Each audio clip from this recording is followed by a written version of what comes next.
हाँ it is doing हाँ okay हाँ जी जी सर, सादर प्रणाम सर। सादर प्रणाम सब लोगों को जी।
तो आप अभी मेरठ में बैठे हैं सर जी? नहीं नहीं, मैं सर प्रयागराज से मैं बोल रहा हूँ। प्रयागराज से बोल ये कर रहे हैं? जी अच्छा, इसका जी सर, इसका व्यवस्थापन इस समय मेरठ से हो रहा है। मेरठ से हो रहा है। अच्छा अच्छा, प्रयागराज में बैठे हैं अभी। कभी कैसी है ठंड अभी उधर? ठंड अभी ठीक ठाक है सर, 2 ठीक दिनों ठाक से है, ठंड बढ़ी है जी सर। बड़ी है। अच्छा अच्छा ओ, ओ, ओ, आयुष जी, डॉक्टर वेद प्रकाश मिश्रा करके इसमें है पैनल, जी उनको पैनल में ले लीजिए। डॉक्टर वेद प्रकाश मिश्रा करके हैं, उनको पैनल में लीजिए।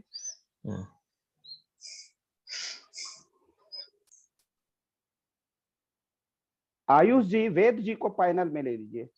Okay, thank you. बस सर थोड़े ही क्षणों में हम प्रारंभ हाँ हाँ करेंगे। ठीक है, ठीक ठीक ठीक।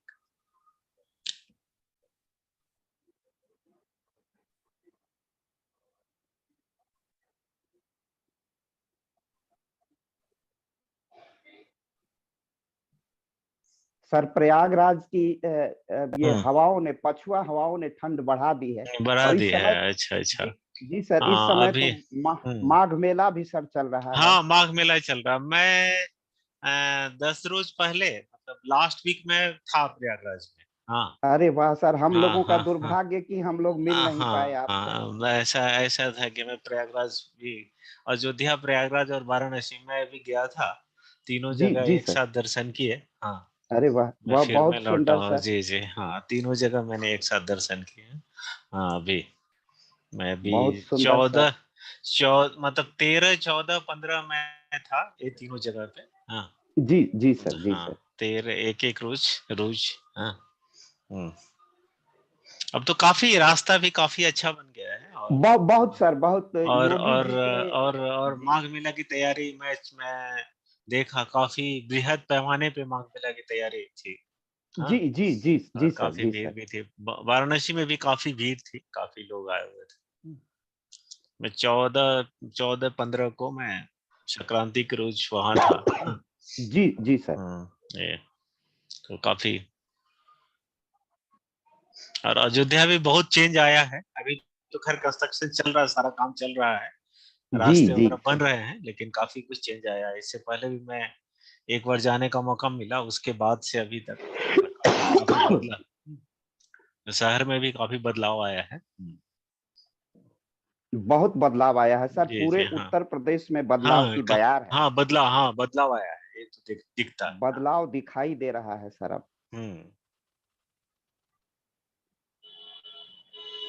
ये तो सर हम लीडरशिप का परिणाम है। लीडरशिप जी स्ट्रांग सर, होने से निश्चित ये चीज निश्चित है। रूप जब से भी सर। लीडरशिप स्ट्रांग होगी तो जी उसके परिणाम आएंगे, दिखेंगे। हाँ बिल्कुल सर।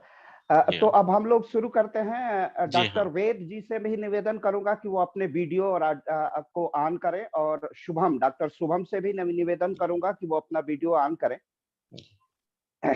डॉक्टर वेद जी, आप भी अपना वीडियो ऑन करिए, तैयार हो जाइए। बहुत बहुत धन्यवाद डॉक्टर साहब। जी सर मैं पहले संक्षेप में लोक पहल का परिचय देना चाहूंगा।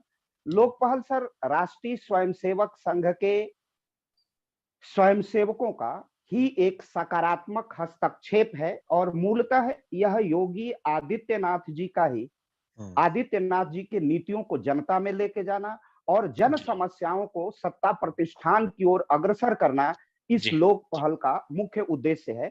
और सर इस लोक पहल के जो सांस्कृतिक अधिष्ठान है, जी आज ही संयोग से सर आज आपका पाथेय प्राप्त होगा, और आज जन्म जयंती है पूज्य पूज्य राजेंद्र सिंह रज्जू भैया, जो राष्ट्रीय स्वयंसेवक संघ के सरसंघ चालक थे और जी इलाहाबाद विश्वविद्यालय के भौतिक विभाग के जी अध्यक्ष भी थे। जी और वो हमारे सांस्कृतिक वैचारिक केंद्र के प्रेरणा स्रोत हैं। दूसरे जो हमारा प्रेरणा स्रोत हैं वह है महंत अवैद्यनाथ जी, जो राम मंदिर आंदोलन के याज्ञिक अनुष्ठान के सबसे बड़े नायक और प्रणेता रहे हैं। इसी के साथ जो तीसरा नाम सबसे महत्वपूर्ण रूप से जुड़ता है, वह भी राम मंदिर आंदोलन के बहुत बड़े नायक और उस आंदोलन को जन आंदोलन के रूप में परिणित करने वाले पूज्य अशोक सिंघल जी, और महामना पंडित मदन मोहन मालवीय, और एकात्म मानववाद के प्रणेता, भारत में सांस्कृतिक राष्ट्रवाद के जागरण के अग्रदूत पंडित दीनदयाल उपाध्याय इस लोक पहल के वैचारिक अधिष्ठान है, वैचारिक पुरुष हैं, प्रेरणा पुंज हैं। और इस लोक पहल का जो सांगठनिक संरचना है, उस सांगठनिक संरचना में इलाहाबाद विश्वविद्यालय से ही डॉक्टर वीके सिंह साहब इसके संयोजक हैं, इसके अगुवा हैं, और उनके नेतृत्व में लोक पहल निस्वार्थ रूप से 2 वर्षों से लगातार पूज्य योगी आदित्यनाथ जी की नीतियों का लगातार प्रचार प्रसार करने का प्रयास कर रहा है। और सर अनवरत बिना विराम लिए प्रत्येक रविवार को यह जूम व्याख्यान माला आयोजित होती है। और सर इसकी सबसे बड़ी विशेषता यह है कि यह हम विभिन्न माध्यमों में, ट्विटर पर, कू पर, इसका और फेसबुक, इसका हम विभिन्न माध्यमों से इसका प्रसारण, लाइव प्रसारण भी करते हैं। और यूट्यूब का प्रसारण हम लोग लगभग 5 से 10 लाख लोगों के बीच पहुंचते हैं। तो ये प्रयास है, एक निस्वार्थ प्रयास है। और इसके अन्य जो महत्वपूर्ण स्तंभ हैं लोक पहल के, वो हैं मेरठ के इंस्टीट्यूट ऑफ इंजीनियरिंग से प्रोफेसर आलोक चौहान सर, बीएचयू से काशी हिंदू विश्वविद्यालय के सर सुंदरलाल चिकित्सा विज्ञान संस्थान से वरिष्ठ वैज्ञानिक प्रोफेसर संतोष सिंह, वीर बहादुर सिंह पूर्वांचल विश्वविद्यालय से प्रोफेसर अवनीश पार्थिडकर सर, जो प्रबंधन के प्रोफेसर हैं और उसके अध्यक्ष भी हैं। और इसी प्रकार इसके संरक्षक मंडलों में उत्तर प्रदेश सरकार के पूर्व कैबिनेट मंत्री, शिक्षा, उच्च शिक्षा के और बहुत ही बड़े भारतीय जनता पार्टी और संघ के स्वयंसेवक प्रोफेसर नरेंद्र कुमार सिंह गौर इसके संरक्षक मंडलों में समाहित हैं। तो ये हमारा मुख्य जो परिचय है, एक सामान्य सा परिचय है, वो लोक पहल का है। अब इसी के साथ सर मैं आपको अवगत करा दूं कि लोक पहल अनवरत अपनी सैद्धांतिक और राष्ट्रवादी यात्रा करता है, और इसी क्रम में आपको हम लोगों ने आमंत्रित किया और आप पाथेय देने के लिए हम लोगों के बीच आए, और बड़ी विनम्रता पूर्वक आपने हमारे निवेदन को स्वीकार किया। और सर आज आपका विषय है, और आपके विषय में आप किसी परिचय के मोहताज नहीं है। आप सिक्किम केंद्रीय विश्वविद्यालय के सामाजिक विज्ञान संकाय के अधिष्ठाता भी हैं, अर्थशास्त्र विभाग के अध्यक्ष भी हैं, विभागाध्यक्ष भी हैं, और आपने भारतीय कृषि अनुसंधान संस्थान नई दिल्ली से अपना शोध कार्य संपन्न किया है। और जो प्रियतर विषय है जिस पर आपका शोध कार्य संपन्न हुआ है, कृषि वित्त एवं परियोजना विश्लेषण आपका प्रिय विषय रहा है। और कृषि कभी भारत कृषि किसान, भारत की कृषि किसानों को बापू ने भारत की आत्मा कहा था और भारत की पहचान भारत के गांवों से है। भारत की संस्कृति और सभ्यता अगर अपना विस्तृत आयाम और स्वरूप हजारों वर्षों के बाद संरक्षित की हुई है तो वह भारत की ग्राम्य संस्कृति के कारण है। और उस विषय में आपका भारत की आत्मा की परख विश्लेषण करने का आपका एक स्वाभाविक और नैसर्गिक मन रहा है और आपके अध्ययन का प्रियतर विषय रहा है। और इसीलिए पाथेय के लिए हम लोगों ने आज आमंत्रित किया है, जिसका विषय है पूर्वोत्तर भारत में या सीमांत भारत में आत्मनिर्भरता, विकास की संकल्पना। यह महत्वपूर्ण विषय है जिस पर आप और उसी के साथ उद्यमिता, इंटरप्रेन्योरशिप भी जुड़ा हुआ है। यह पूर्वोत्तर के विशेष संदर्भ में है, लेकिन इसी बहाने हम राष्ट्रीय क्षितिज की अभी विश्लेषण अवश्य करेंगे और उसकी अपेक्षा भी है सर आपसे। और आप एक उच्च कोटि के विद्वान हैं, आपकी विनम्रता ही इतनी प्रणम्य है, आपकी सरलता, सहजता इतनी है कि मुझे कभी लगा ही नहीं कि मैं केंद्रीय विश्वविद्यालय के एक प्रोफेसर से बात कर रहा हूं। मैं तो अभी बहुत छोटा साधारण सा असिस्टेंट प्रोफेसर हूं, सीनियर असिस्टेंट प्रोफेसर राजनीति विज्ञान का इलाहाबाद विश्वविद्यालय के एक संगठक महाविद्यालय में। लेकिन जिस सरलता सहजता से आपने हमारे आमंत्रण को स्वीकार किया, उससे पूरा लोक पहल परिवार धन्य है और आपका इस आभासी मंच पर स्वागत और अभिनंदन करता है। लोक पहल की एक मान्य परंपरा है कि हम अतिथि का परिचय कराते हैं। आत्मनिर्भर भारत अपने आप में बहुत बड़ी संकल्पना है और मैं समझता हूं कि आत्मनिर्भर भारत की संकल्पना का प्रारंभ भारत में जब 1991 में स्वर्गीय पीवी नरसिंह राव भारत के प्रधानमंत्री थे और देश की अर्थव्यवस्था बहुत संक्रमण की बेला में थे। उसके पहले चंद्रशेखर जी प्रधानमंत्री थे, बहुत संक्रमण था और हमें आईएमएफ से कर्ज लेना पड़ा था, गिरवी रखना पड़ा था सोना। और उसी समय मैक्सिको और यूगोस्लाविया बिल्कुल लड़खड़ा रहे थे, यूगोस्लाविया टूट चुका था। पूरी दृष्टि विश्व की भारत की ओर लगी हुई थी कि अब भारत का क्या होगा। और वहीं से जब चंद्रशेखर जी के बाद, और चंद्रशेखर जी को धन्यवाद कि चंद्रशेखर जी ने इस देश को आर्थिक संकटों से उबारा, देश की आर्थिक विश्वसनीयता को बनाए रखा। केवल इस संदर्भ में सर आप उसके विशेषज्ञ हैं, मैं राजनीति का विद्यार्थी हूं तो लेकिन बहुत गहराई से नहीं जानता हूं, लेकिन इतना अवश्य जानता हूं कि उस गंभीरता की वजह इसलिए थी कि अगर 360 लगा देता तो हमारी आर्थिक विश्वसनीयता विश्व में बिल्कुल समाप्त सी हो जाती। हम आर्थिक बाजार में, अगर विश्व के बाजार में कटोरा लेके खड़े हो जाते तो हमारी स्थिति बहुत भयावह होती। लेकिन चंद्रशेखर जी ने एक राजनीतिक निर्णय लिया, उसमें उन्होंने अपना, जिसे गुरुदेव कहते थे, अटल बिहारी वाजपेयी जी से परामर्श लिया। और उस समय शिमला में भारतीय जनता पार्टी का अधिवेशन चल रहा था, वो मंत्रिमंडल की बैठकों में भाग लिए पहली बार मंत्रिमंडल की बैठकों में, जहां के.एल. झा जैसा अर्थशास्त्री था। वो प्रक्रिया चली और उसको बताने की आवश्यकता नहीं है। फिर नरसिंह राव की सरकार आई और देश का उदारीकरण, निजीकरण और वैश्वीकरण की प्रक्रिया प्रारंभ हुई। और वैश्वीकरण, निजीकरण, उदारीकरण की प्रक्रिया में देश अपने संसाधनों का, बहुत बड़े उद्योगों का निजीकरण कर रहा था, उसमें बहुत सेफ गार्ड लगाए गए। और वहां से जब संकल्पना आगे बढ़ती है तो बड़ा एक विकट सा दौर आता है और देश को लगता है कि यह देश कैसे गुजरेगा। भारत गांवों का देश था, गांव परिधि पर खड़े थे, बड़े शहरों का विकास हो रहा था, देश के गांव प्रगति के पथ से दूर होते जा रहे थे। और उसी समय एक कसमसाहट अर्थशास्त्री, राजनीति शास्त्री और देश के विषय में जो सहज यात्री था, संवेदनशील नागरिक था, उसमें अब बात आने लगी कि देश की किस तरह देश में अब आत्मनिर्भरता आएगी। उसी समय 1991 का दौर था। राष्ट्रनीति दत्तोपंत ठेंगड़ी ने स्वदेशी जागरण मंच की स्थापना की और वो आंदोलन आगे चलता रहा।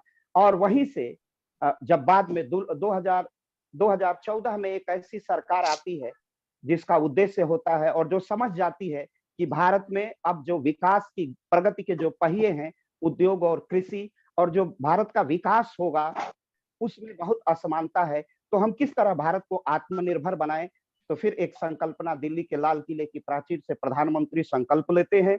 फिर local for vocal, vocal for global की संकल्पना होती है और मुझे लगता है कि वही आत्मनिर्भरता है। फिर मेक इन इंडिया, स्टार्टअप की आज जो शुरुआती बिजनेस, जिसका हम हिंदी अनुवाद करें तो आती है, एक लघु बिजनेस की, और ये संकल्पना लगातार आगे बढ़ती जाती है।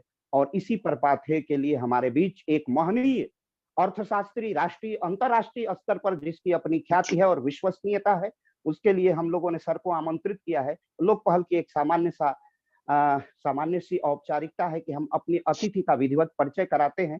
और मैं डॉक्टर शुभम तिवारी, जो हमारे भारतीय शिक्षा मंडल काशी प्रांत के अनुसंधान शोध कार्य आयाम के प्रमुख हैं, मैं उनको आमंत्रित करता हूं कि सर का विधिवत परिचय प्रस्तुत करें। डॉक्टर शुभम तिवारी। धन्यवाद सर। आज के इस लोक पहल के सत्र में हमारे बीच उपस्थित हैं सिक्किम केंद्रीय विश्वविद्यालय से समाज विज्ञान संकाय के अधिष्ठाता प्रोफेसर मानीश चौबे सर। आप अर्थशास्त्र विभाग के विभागाध्यक्ष भी हैं। आपने अपनी पीएचडी एग्रीकल्चर एंड इकोनॉमिक्स में, वहीं अपनी एमएससी एग्रीकल्चरल मार्केटिंग में इंडियन एग्रीकल्चरल रिसर्च इंस्टीट्यूट नई दिल्ली से आपने किया है। आपने अपने शैक्षिक कार्यकाल में central agricultural university Imphal, Assam institute of management Guwahati, entrepreneurship development institute Ahmedabad, centre for micro finance institute CIMP Patna में भी कार्य किया हुआ है। आपने इसी शैक्षणिक कार्य के अलावा अगर आपका देखा जाए जीवन आपके परिचय में, तो आपने मिनिस्ट्री ऑफ एग्रीकल्चर से अनुशंसित विभिन्न शोध परियोजनाओं का निर्देशन तथा समन्वयन किया है, जिनमें से कुछ मैं यहाँ निम्नवत आपके परिचय में प्रस्तुत करना चाहूंगा। CA part international live stock research institute Nairobi, जो कि एक अंतरराष्ट्रीय परियोजना थी। सेंट्रल एग्रीकल्चर यूनिवर्सिटी इम्फाल में आपने एक शोध परियोजना पे कार्य किया है। नाबार्ड एवं banker institute of rural development, जो कि ICSSR का एक प्रोजेक्ट था, उसमें आपने काम किया है। इसी के साथ ही आपने विभिन्न शोध, कृषि एवं अनुसंधान संस्थाओं की सदस्यता को भी अनुग्रहित किया है, जिनमें से मैं कुछ निम्नवत पढ़ना चाहूंगा। Indian society of agricultural economics के आप सदस्य हैं। Society for agricultural economics and research review के आप सदस्य हैं। AIIMS international and Indian society of agricultural marketing के आप सदस्य हैं। साथ ही आपने देश एवं विदेश के विभिन्न शैक्षणिक संस्थाओं में एज अ विजिटिंग प्रोफेसर कार्य किया है, जो और अपने ज्ञान प्रवाह पुंज को प्रवाहित किया है। साथ ही अगर मैं आपके रिसर्च इंटरेस्ट पे बात करना चाहूँ, तो आपका रिसर्च इंटरेस्ट है rural agriculture and marketing, rural finance and micro finance इत्यादि। सर, आपका इस लोक पहल के मंच पर बहुत बहुत हार्दिक स्वागत एवं अभिनंदन। बहुत बहुत धन्यवाद। धन्यवाद। बहुत बहुत धन्यवाद डॉक्टर शुभम जी, सुंदर परिचय प्रस्तुत करने के लिए। अब मैं सर से पाठ्य के लिए सादर आमंत्रित करता हूं। सर अपना पाठ्य प्रस्तुत करें।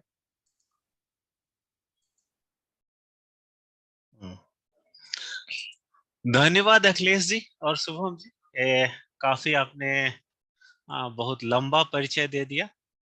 मैं पता नहीं मैं उसका हकदार हूं कि नहीं हूं, लेकिन हाँ, मैं एक सिंपल सा सेंटेंस में बोलना चाहता हूँ कि आई बिलोंग टू यू। मैं आप में से एक हूँ। ये मेरा सबसे बड़ा परिचय है कि हमने भी गांव की गलियों होते हुए और दिल्ली के जैसे शहरों में रह के और इसके अलावा भी डिफरेंट प्लेसेस पे काम करके जो थोड़ा बहुत अनुभव मिला है, मैं उनको आज शेयर करूंगा। तो मैं थिंक ये देख रहा हूँ।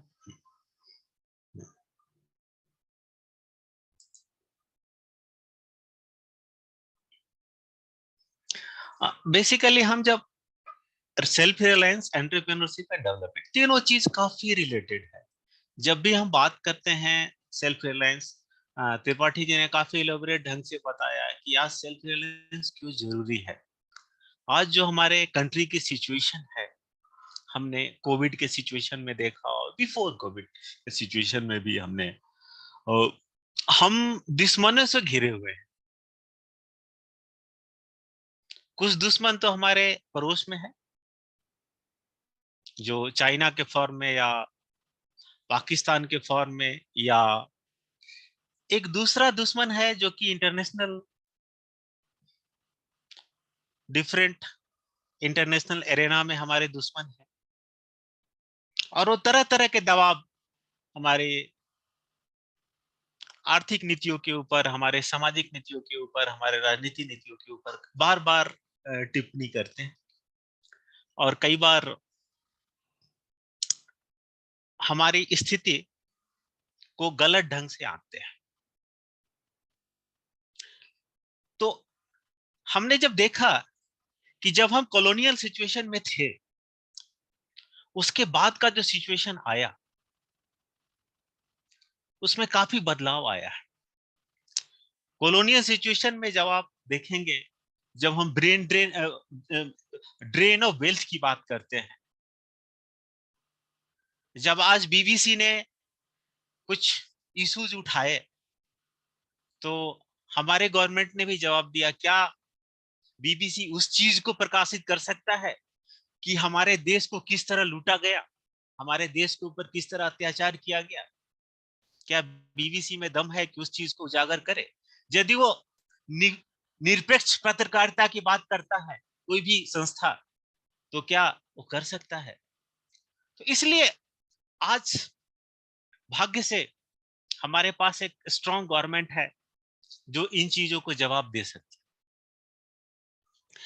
हमारी एक स्थिति थी, जब हम आजाद हुए तो हमारी स्थिति थी शिप टू माउथ। हमारी फूड सेल्फ सफिशिएंसी नहीं थी।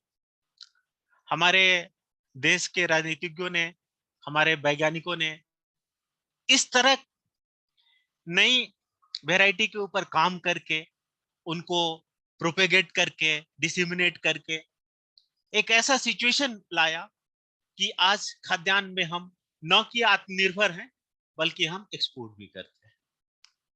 तो हमने खाद्य पदार्थों में तो आत्मनिर्भरता प्राप्त की, पर अभी भी बहुत सारी चीजें हैं जिसमें हमें आत्मनिर्भरता की जरूरत है।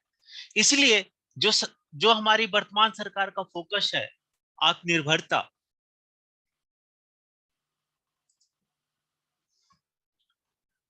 जो 2020 में जो आत्मनिर्भर भारत योजना की घोषणा की गई, इसके पहले भी हमने डिफरेंट प्लान्स में आत्मनिर्भरता की बात की है। हर प्लान्स में हमने डायरेक्टली इनडायरेक्टली आत्मनिर्भरता की बात की है और हम कोशिश किए हैं कि आत्मनिर्भरता की तरफ बढ़ा जाए। मगर बीच में हमारी स्थितियां कुछ ऐसी आई कि हम फॉरेन के ऊपर डिपेंडेंसी हमारी बढ़ गई। हमारे नीति निर्माताओं ने कहीं कहीं मिस्टेक्स किए, जिसके चलते हमारी स्थिति बद से बदतर हुई, पर्टिकुलरली 90s के टाइम में, और जिनका उल्लेख त्रिपाठी जी ने किया है। तो अभी जब जब एक कोविड आया तो गवर्नमेंट ने आपदा में अवसर, जो हमारे प्रधानमंत्री जी कहते हैं, उसके तहत एक बहुत बड़ा प्रोग्राम आत्मनिर्भर भारत अभियान की शुरुआत की। और जब भी आपदा आती है तो हम एक रामधारी सिंह दिनकर जी की पंक्ति को कोट करना चाहता हूं कि विपत्ति जब आती है तो कायरों को ही दहलाती है, सुरमा नहीं बिचलते हैं। तो हमारी सरकार सुरमा की तरह डटी रही और हम बिचले नहीं, और सरकार ने एक बहुत बड़ा प्रोग्राम लाया जो कि 10% of the GDP, 20 lakh crore का एक राहत पैकेज दिया सरकार ने। एक बहुत बड़ी बात थी, जिससे हमारी कोशिश थी कि हम एक आत्मनिर्भर के तरफ बढ़े और हमारी जो इकोनॉमी, जो कोविड के चलते जो बैड इम्पैक्ट्स आए हैं, उनको हम कैसे रेक्टिफाई कर सके, कैसे हम इसको इम्प्रूव कर सके। इसके लिए ये आत्मनिर्भर अभियान एक मील का पत्थर साबित होगा। इसमें जो हमारे किसानों का आय ऊंचा करने की बात आई या महिला सशक्तिकरण की बात आई,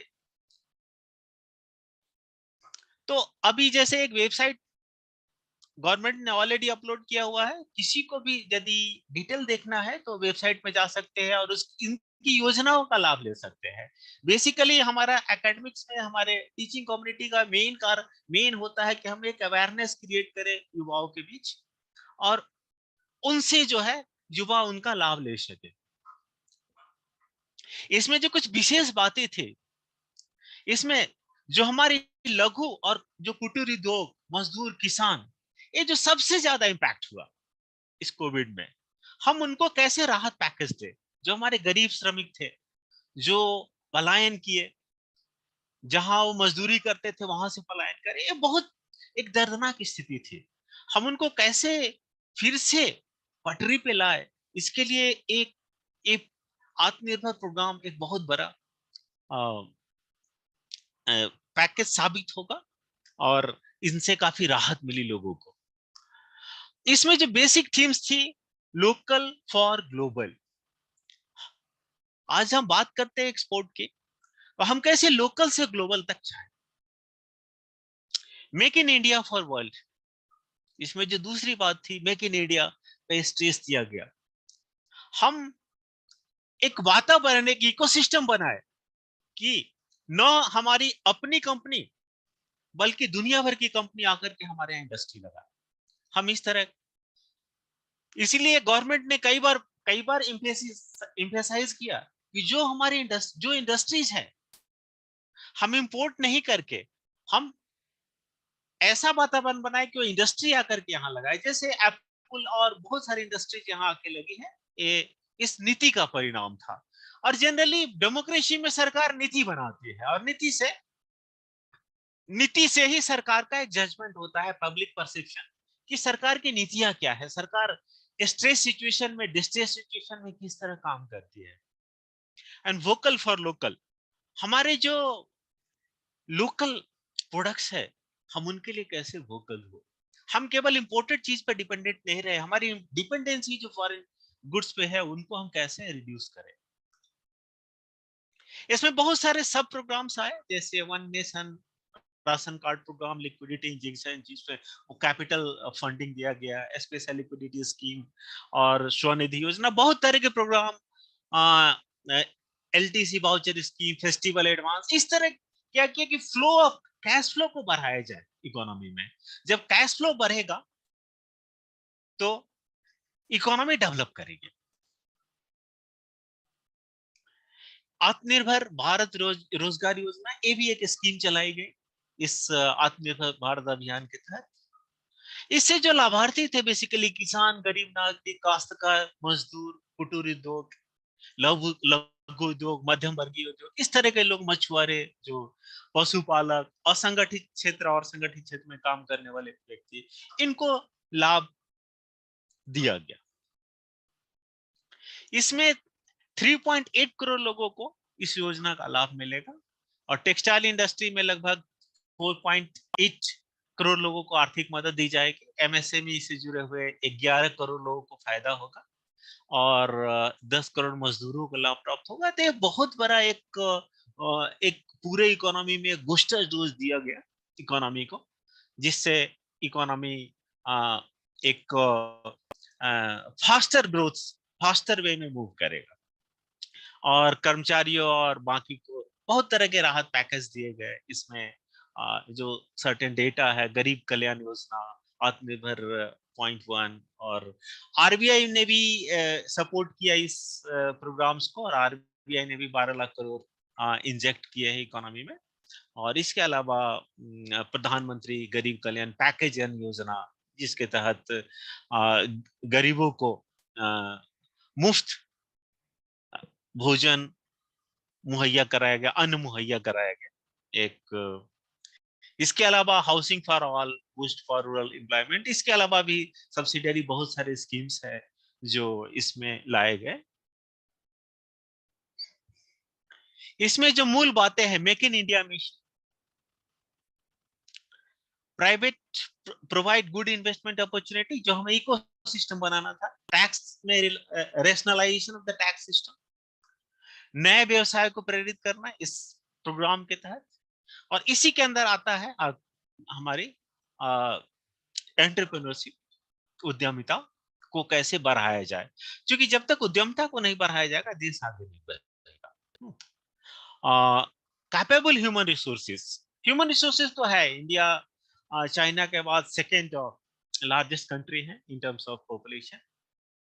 और हमारी सबसे बड़ी खूबी है कि हमारे पास 59% जो लोग हैं वो यंगर है कंपैरेटिवली जो वर्किंग पॉपुलेशन बोलते हैं। यूरोप में क्या है कि जो पॉपुलेशन है, जो डेमोग्राफी है, वो ओल्ड एज पीपल ज्यादा है। हमारे यहाँ जो है इस जो वर्किंग पॉपुलेशन का परसेंटेज 59% है, जो कि हमारे लिए एक बहुत बड़ा एसेट्स है।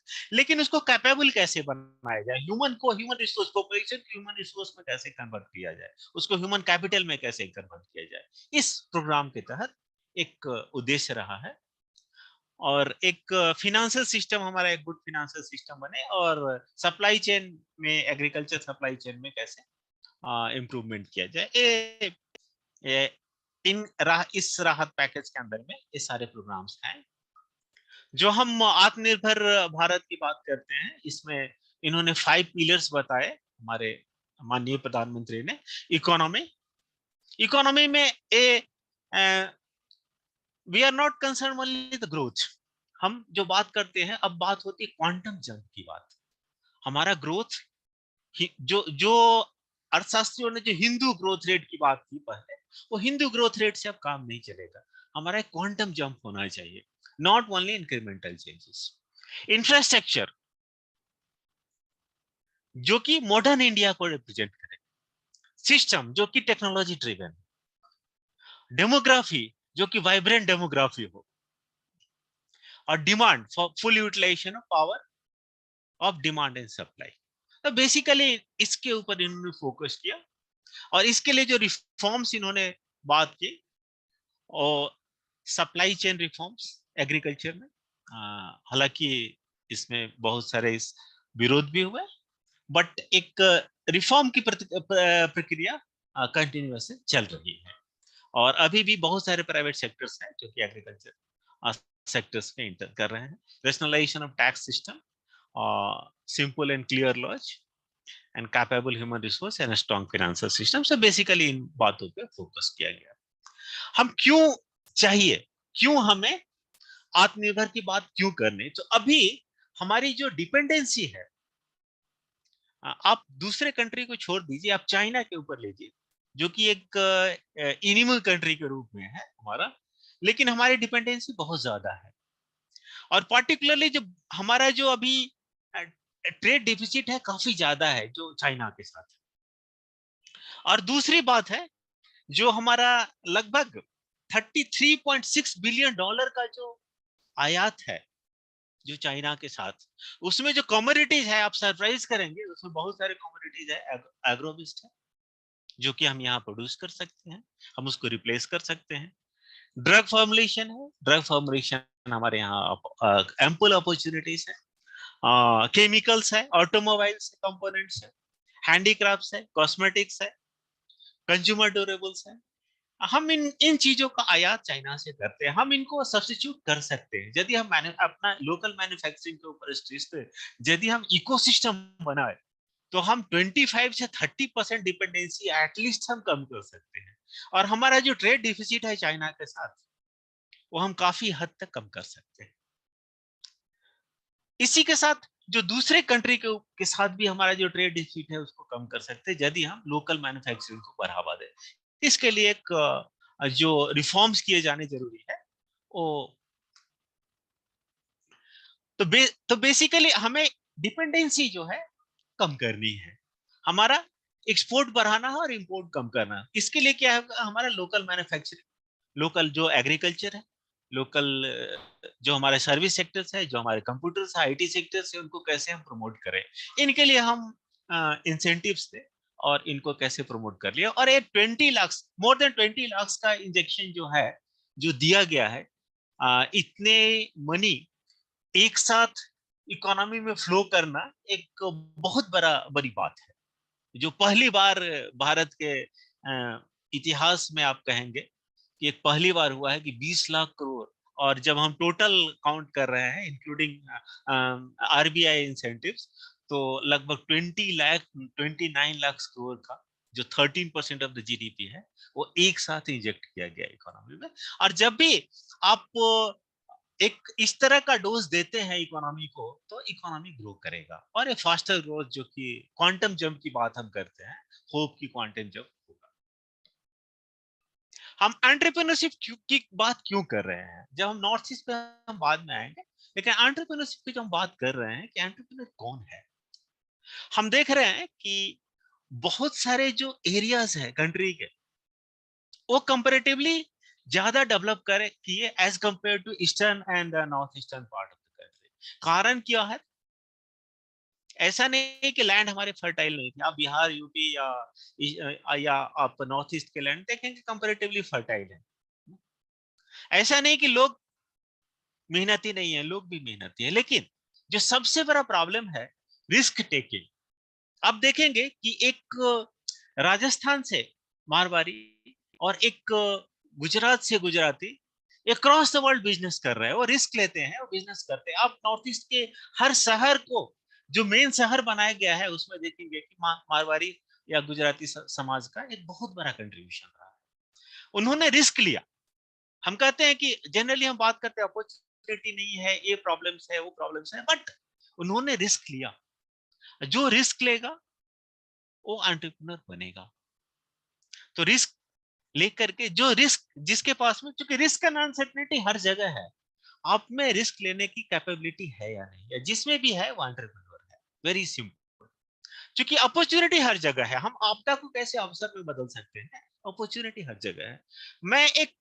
मेरा एक स्टूडेंट था जो गुवाहाटी में था, तो गुवाहाटी में वाटर स्कार्सिटी था। तो ये प्रॉब्लम है, हर आदमी चिल्लाते हैं वाटर स्कार्सिटी है, सप्लाई नहीं है। उन्होंने क्या किया? वाटर का बिजनेस शुरू किया। He bought some tank lorry, converted as a water storage device, और उसको ओवर फोन, किसी को भी पानी चाहिए आप फोन कीजिए, पानी आपके दरवाजे तक पहुंच जाएगा। 400-500 लीटर, जितना भी लीटर आपको पानी चाहिए उधर आपके दरवाजे तक पहुंच जाएगा। तो उन्होंने एक बिजनेस किया and he earned a lot. तो हम प्रॉब्लम्स को प्रॉब्लम्स नहीं करके एक अपॉर्चुनिटी में कन्वर्ट करने की कोशिश करें, बेसिकली वो एंटरप्रेन्योर। हम जब एंटरप्रेन्योरशिप की बात करते हैं तो designing, launching and running new business which is typically a small business.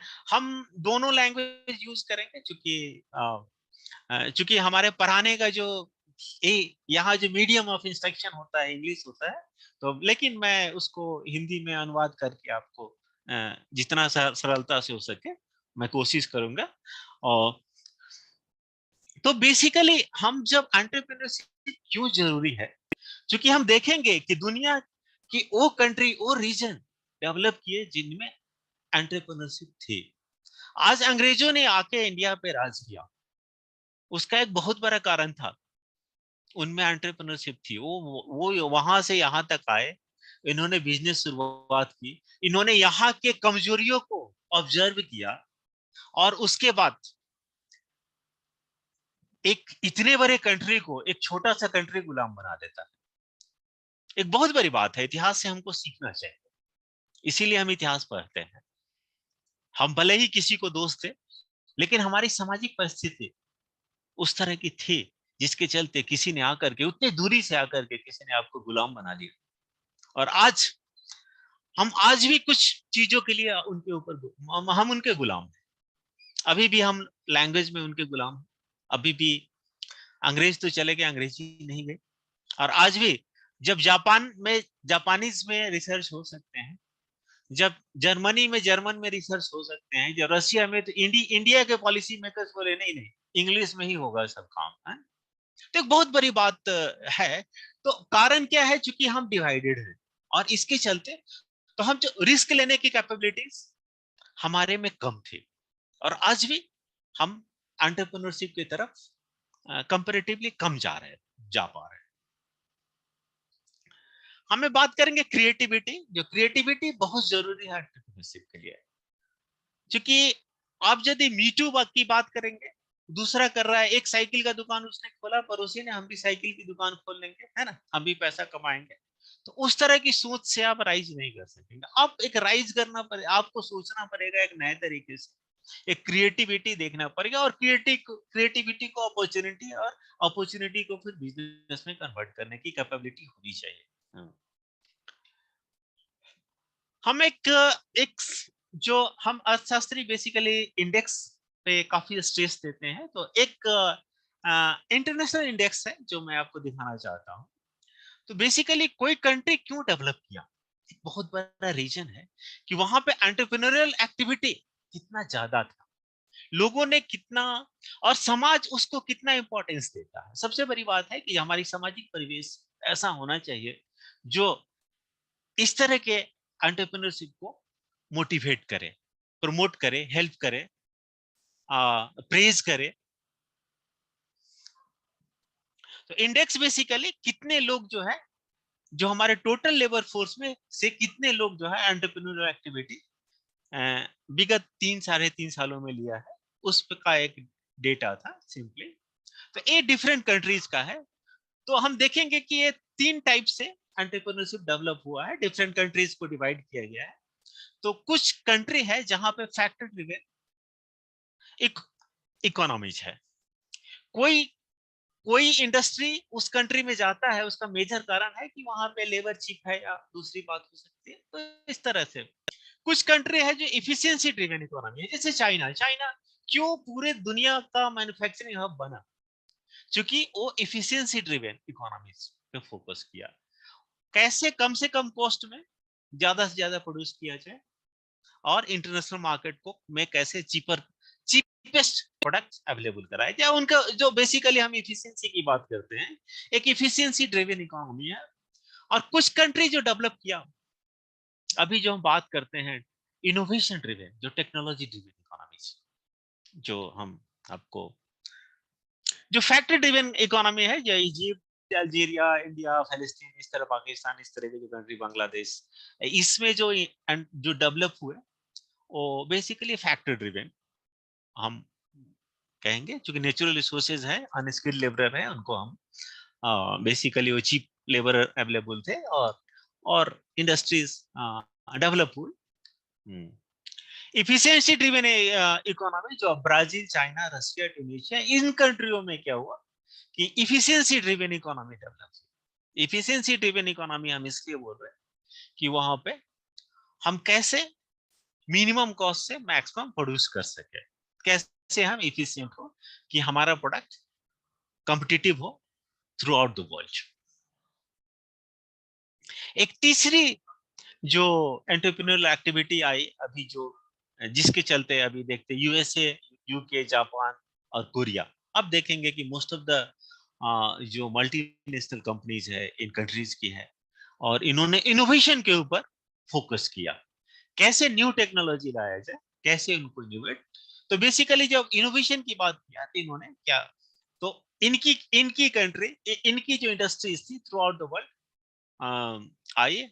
जैसे आप एक सिंपल सा एग्जांपल लेंगे, आपने जो न्यू जनरेशन है शायद देखे होंगे या नहीं भी देखे होंगे, एक एम्बेसडर कार हुआ करती थी और वो इतिहास बन गई, जो कलगड़ा जाते हैं या हमारे यहाँ भी, हाँ, आप यूपी, बिहार, हर जगह एम्बेसडर कार हुआ करती थी।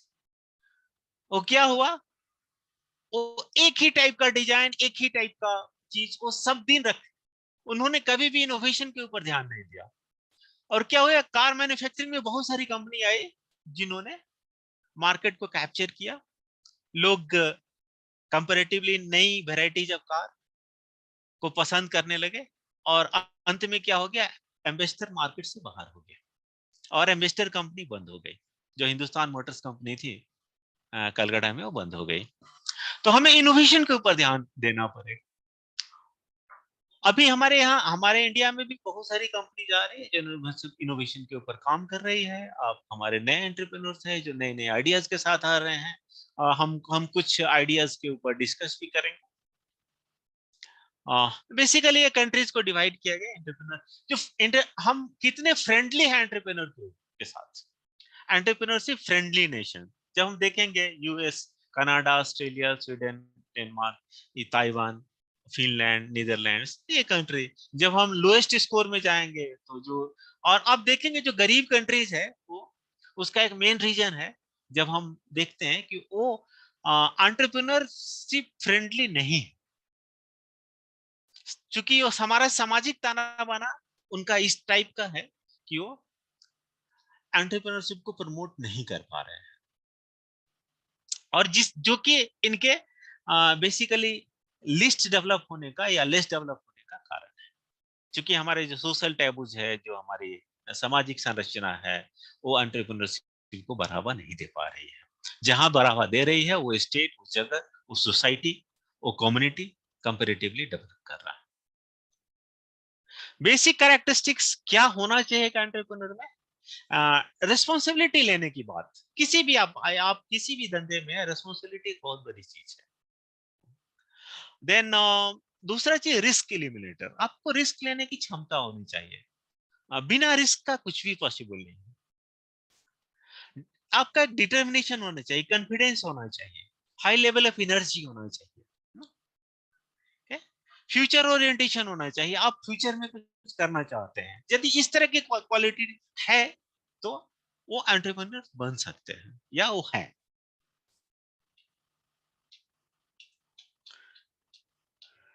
जो हाई डिग्री ऑफ कमिटमेंट जरूरी है इसमें, tolerance of for ambiguity, creativity, flexibility, resourcefulness, ये सारी कैरेक्टरिस्टिक्स जरूरी है। आप में क्रिएटिविटी, फ्लेक्सिबिलिटी होना चाहिए। सपोज कोई नई चीज, आपने आपने अपने लाइफ में पेजर देखा होगा।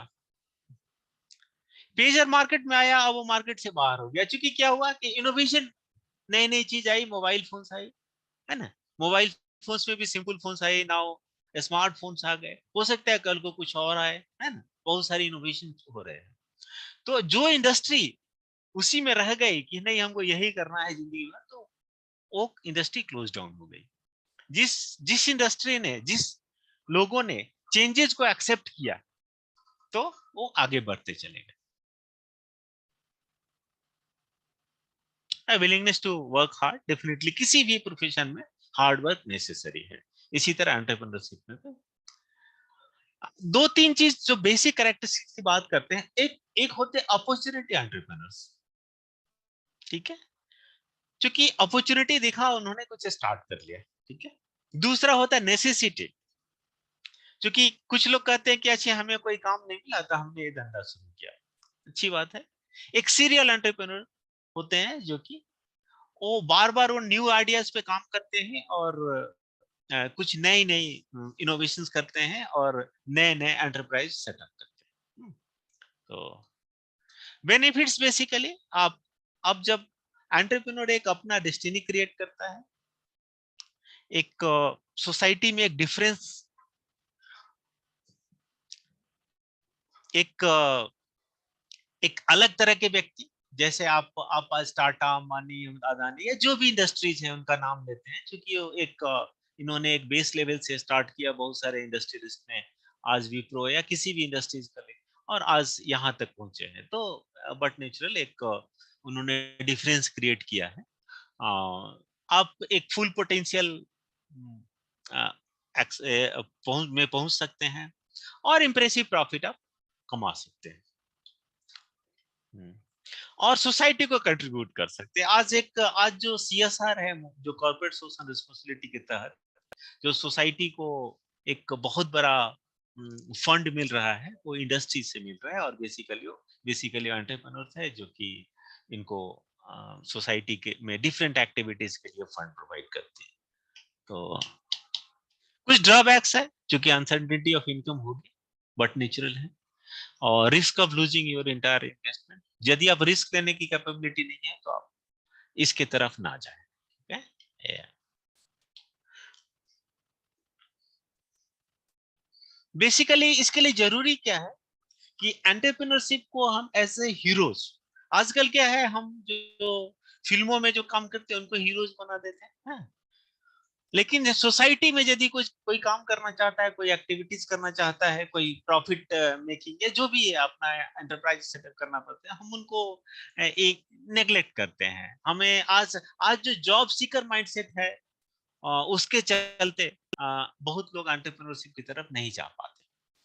तो बेसिकली इसके लिए हमें एंटरप्रेन्योरियल एजुकेशन देना पड़ेगा और हमें सर्विस इकोनॉमी की तरफ बढ़ना पड़ेगा, टेक्नोलॉजी एडवांसमेंट की तरफ बढ़ना पड़ेगा, इंडिपेंडेंट लाइफ स्टाइल। और अब बेसिकली जो हमारा सिस्टम है, इंटरनेट या मोबाइल मार्केटिंग की तरफ हमको जाना पड़ेगा। तो ये चेंजेस हमें लाने की जरूरत है। हम नॉर्थ ईस्ट की बात क्यों करते हैं?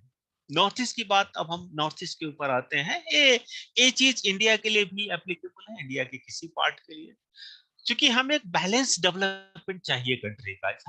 हम एक समर्थ भारत, एक कि जब हम परिकल्पना करते हैं तो हम किसी रीजन को छोड़ के नहीं चल सकते।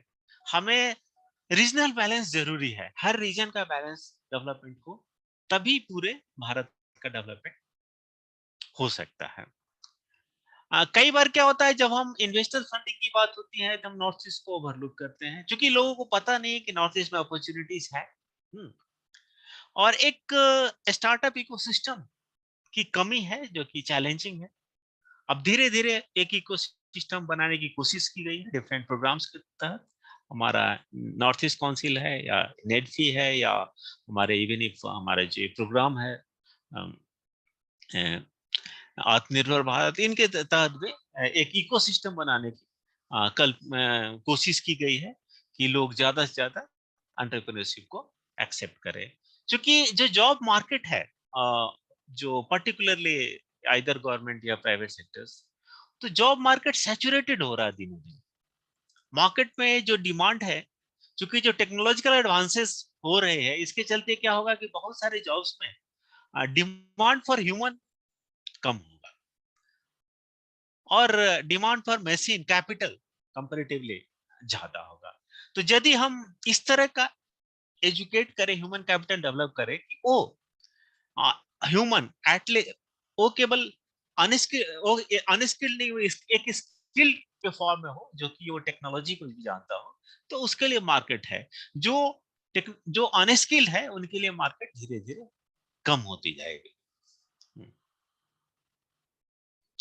नॉर्थ ईस्ट में एक बहुत बड़ा चीज है कि north east is not difficult but it's a different. हम जब भी हम बात करते हैं, जनरली लोग बोलते हैं नॉर्थ ईस्ट तो डिफिकल्ट है, ये है। डिफिकल्ट नहीं है, डिफरेंट है। क्योंकि जब आप सोशल स्ट्रक्चर हर जगह अलग अलग होता है। जब आप सपोज गुजरात जाएंगे, वहां एक सोशल फैब्रिक अलग है, बिहार यूपी का सोशल फैब्रिक डिफरेंट है, पंजाबियों का सोशल फैब्रिक डिफरेंट है। उसी तरह नॉर्थ ईस्ट को एक आप एक अलग सोशल फैब्रिक आप ले सकते हैं, जिनकी एक सोशल फैब्रिक डिफरेंट है। डिफिकल्ट नहीं है बट एक डिफरेंट। यहाँ पे अपॉर्चुनिटीज है, प्लांटेशन में है, टूरिज्म में है। आपको ताजुब होगा, मैं गैंगटॉक में रहता हूँ, और पूरे सिक्किम की आबादी, गैंगटॉक की आबादी हार्डली 1.5 लाख है,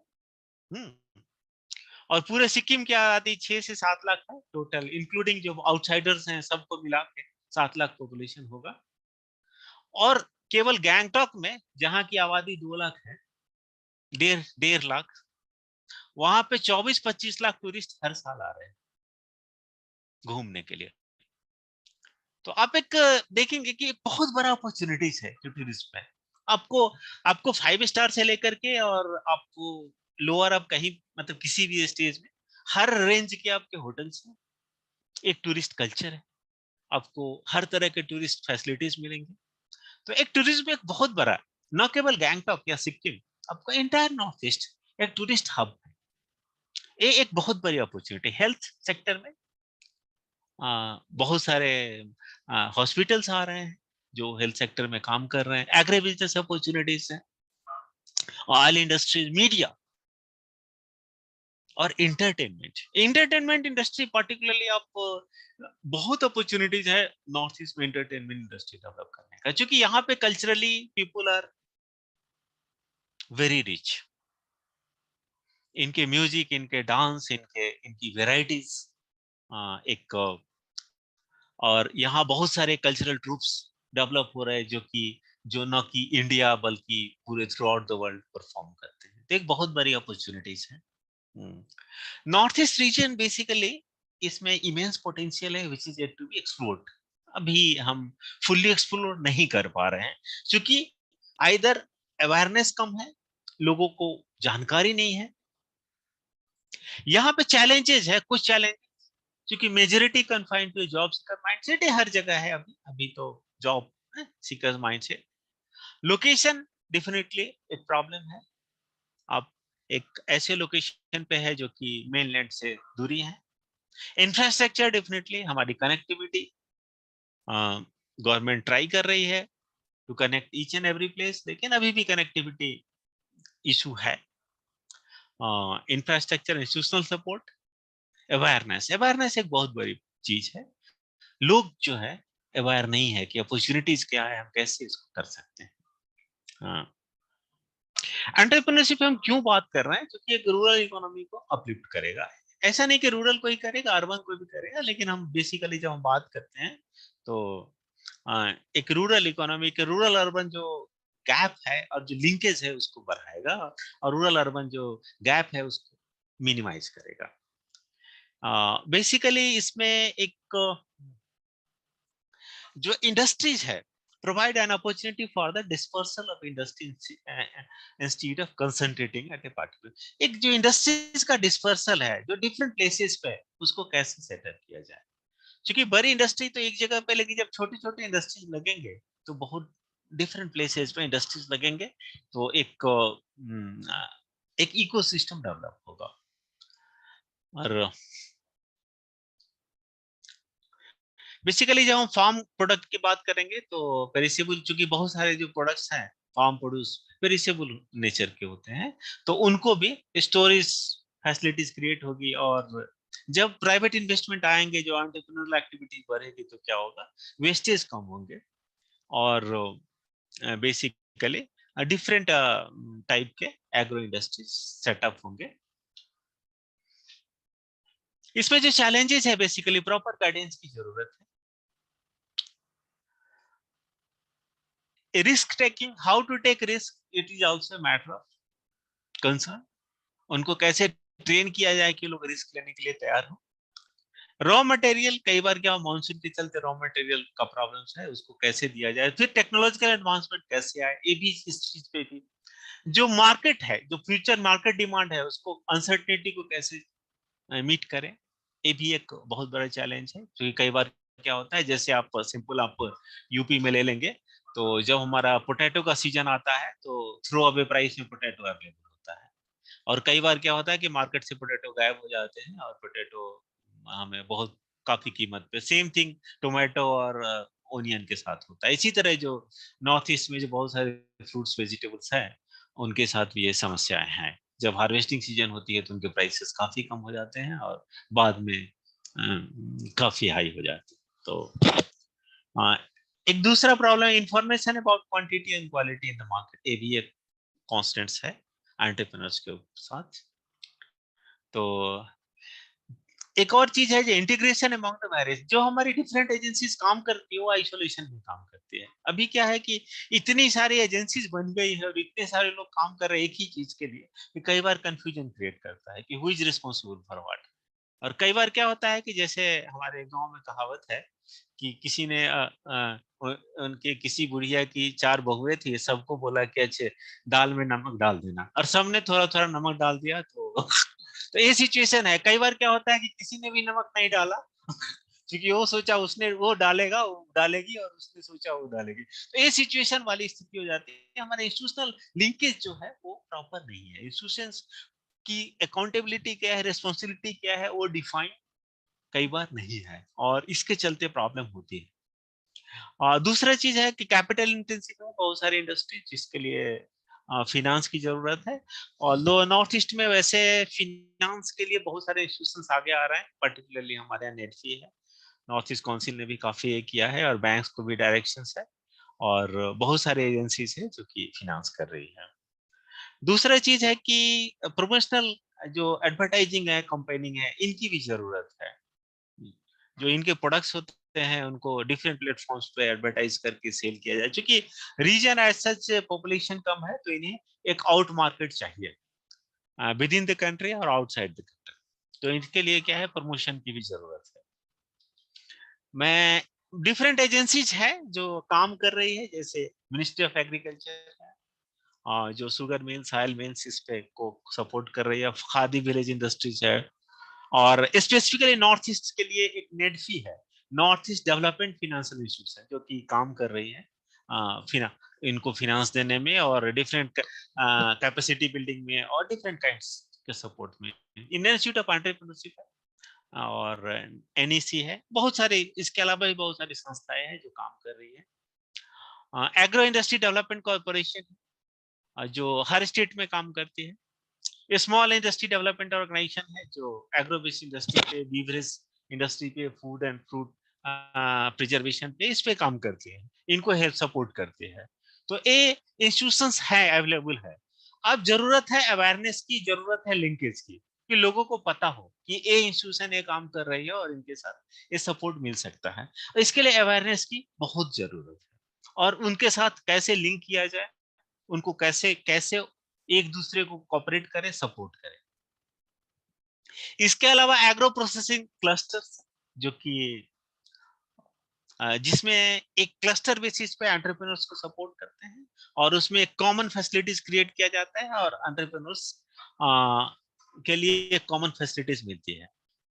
जैसे कॉमन कोल्ड स्टोरेज हो गया, सॉर्टिंग हो गया, ग्रेडिंग फैसिलिटीज है, रोड्स है, वाटर सप्लाई है, इलेक्ट्रिसिटी सप्लाई है, ड्रेनेज है, और इस तरह के सबके सपोर्ट एग्रो प्रोसेसिंग क्लस्टर्स में मिलते हैं। और मेगा फूड पार्क है, जो कि ये भी एक बहुत अच्छा स्कीम है गवर्नमेंट के थ्रू, और मेगा फूड पार्क में भी आप agro industry, agro based industry, कोई भी एंटरप्रेन्योर्स चाहे तो लगा सकते हैं। जो पर्टिकुलरली जो एग्री बिजनेस वेंचर्स है, जो यहाँ पे पोल्ट्री फार्मिंग है, हैचरी है, जो काफी पोल्ट्री फार्मिंग यहाँ काफी पॉपुलर है, और पिग और पिगलेट प्रोडक्शन, क्योंकि यहाँ पे जो एक साइजेबल पॉपुलेशन है जो ट्राइबल्स है, इवन इफ जो नॉन ट्राइबल्स भी हैं, वो पिग बेसिकली पिग रियरिंग में, पिग कंजम्पशन में है। डेयरी फार्मिंग भी बहुत बड़ी अपॉर्चुनिटी है इधर। फिश और फिंगर लिव्स प्रोडक्शन है। ऑर्गेनिक फार्मिंग, जो सिक्किम में एक स्टेट है जो 100% ऑर्गेनिक है। हमारे यहाँ जो फर्टिलाइजर या केमिकल पेस्टिसाइड सबका ट्रेड, मूवमेंट, सेलिंग, सब कुछ बंद है। कोई नहीं ला सकता है, हाँ?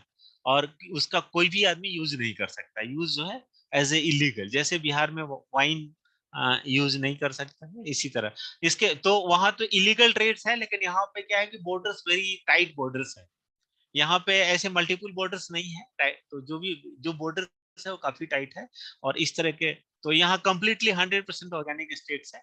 और ऑर्गेनिक प्रोडक्शन, जो हमारे फ्रूट्स हैं, वेजिटेबल्स हैं, इनके लिए बहुत सारे स्कीम्स है गवर्नमेंट के द्वारा, और इनको इंसेंटिव्स है। आप ऑर्गेनिकली प्रोड्यूस कीजिए, आपको हर चीज में इंसेंटिव है। उनकी मार्केट की फैसिलिटीज है।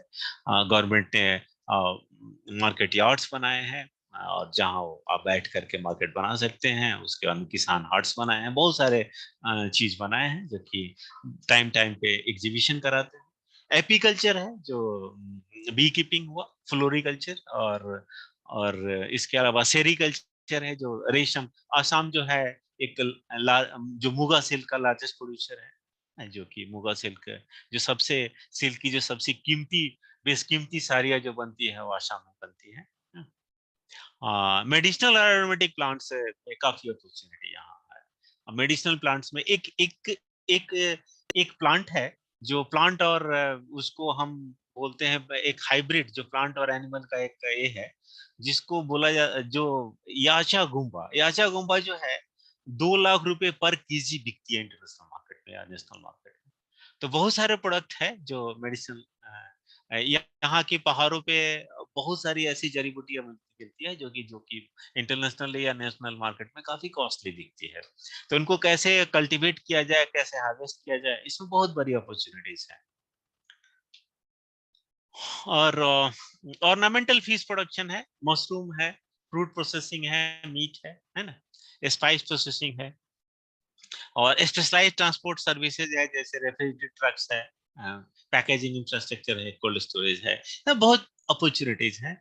और एग्रीकल्चर इंप्लीमेंट्स है, सीड इंडस्ट्रीज है, pump sets, fertiliser, pesticide units है, डीजल इंजिन, उनके वर्कशॉप्स वगैरह है, रिपेयर्स के। तो बहुत सारे एक्टिविटीज है जो लोग कर सकते हैं, और लोग कर भी रहे हैं। मैं कुछ एग्जांपल्स आपको आगे बताऊंगा। शुगर फैक्ट्रीज है, जो स्मॉल खंडसारी वगैरह बनाते हैं, बेकरी है। बेकरी इंडस्ट्री यहाँ काफी डेवलप्ड है, इंटायर नॉर्थ ईस्टर्न रीजन में आप पाएंगे कि क्योंकि बेकरी कंजम्पशन काफी हाई लेवल पे है, तो बेकरी इंडस्ट्री जहाँ पे आप डिफरेंट लोकल ब्रांड्स आपको मिलेंगे, और काफी टेस्टी बेकरी यहाँ के लोग प्रोड्यूस करते हैं।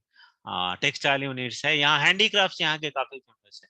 आप जैसे नागा साल्स है, या आपके मणिपुरी ड्रेसेस है, या दूसरे ड्रेसेस है इंटरनेशनल मार्केट में, या आपके आसाम के जो सिल्क प्रोड्यूस है इंटरनेशनल मार्केट में, उनकी बहुत बड़ी डिमांड है। हम कुछ सक्सेसफुल एंटरप्रेन्योर्स की बात करेंगे, क्योंकि हम तो एक हमने जिजीरा करके कंपनी है, जो बेसिकली लोकल कंपनी है शिलोंग की, जो कि पहले उन्होंने चिली ब्रिज करके एक बनाई थी, और अब जो है वो कंपनी जिजीरा नाम दिया है। और ये बेसिकली स्पाइसेस में, हाउस में, इसमें डील करती हैं। लोग इनके वेबसाइट्स अवेलेबल है, लोग डायरेक्ट बाई कर सकते हैं। और ये काफी, एक कंपनी, एक स्टार्टअप है, और एक कंपनी काफी फ्लोरिश किया है। और आप इसके ऊपर काफी लिटरेचर देखेंगे, लोगों ने इस पे लिखा है, लोगों ने रिसर्च किया है। जिजीरा बेसिकली आप डायरेक्टली जिजीरा से कोई कंज्यूमर बाई कर सकते हैं, जो कि 2015 में आया है। बेसिकली ये फार्मर्स और उनके द्वारा स्टार्ट किया गया कंपनी है। जो एक अरुणाचल प्रदेश में है रीटा टेक, ये बेसिकली कीवी वाइन बनाती है। आपने wine, different variety of wine का नाम सुना, जानते होंगे, जो कि पर्टिकुलरली जो ग्रेप से बनाते हैं, शुगर कैन से, राइस से, जो भी बार्ली से ना बियर बनाते हैं। एक कीवी से वाइन बनाती है, जो यूनिक है थ्रू आउट द वर्ल्ड। और ये केवल इंडिया में नहीं, फॉरेन में भी सप्लाई करती है कीवी वाइन।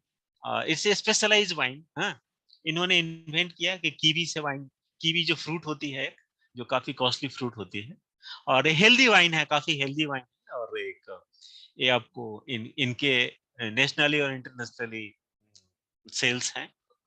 और एक ये बडिंग एंटरप्रेन्योर है, ये लोग सब सारे स्टार्टअप है जो नई नए नए ये लोग आए हैं।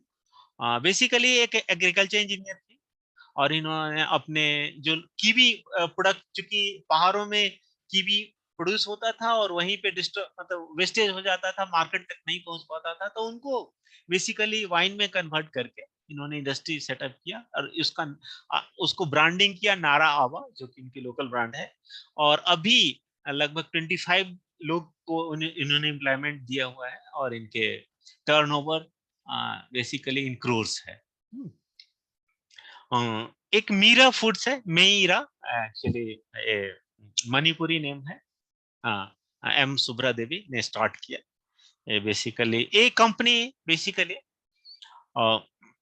जो फ्रेश फ्रूट होती है, लाइक गूसबेरी और डिफरेंट टाइप्स के जो वहाँ के फ्रूट्स है, तो इन्होंने 1000 रुपीज से इन्वेस्ट करके उन्होंने स्टार्ट किया, और आज उनका टर्नओवर 50 लाख है। ये भी नई नई स्टार्टअप है, और इन्हें भी गवर्नमेंट सपोर्ट कर रही है, इन सारे स्टार्टअप्स को सपोर्ट कर रही है। और ये बेसिकली पिकल्स, कैंडी और बहुत तरह के प्रोडक्ट्स बनाती है। मैं आपका इनको ये इनका ब्रांड है, मेरा करके ब्रांड है। आप डिफरेंट प्रोडक्ट्स देखेंगे, आप एक इस तरह के प्रोडक्ट से बनाते हैं, और मार्केट में सेल्स होते हैं। एक मिजोरम में जोमा हर्सेल है, उन्होंने भी अपनी इंडस्ट्री सेटअप की है, जो स्टार्टअप है बेसिकली।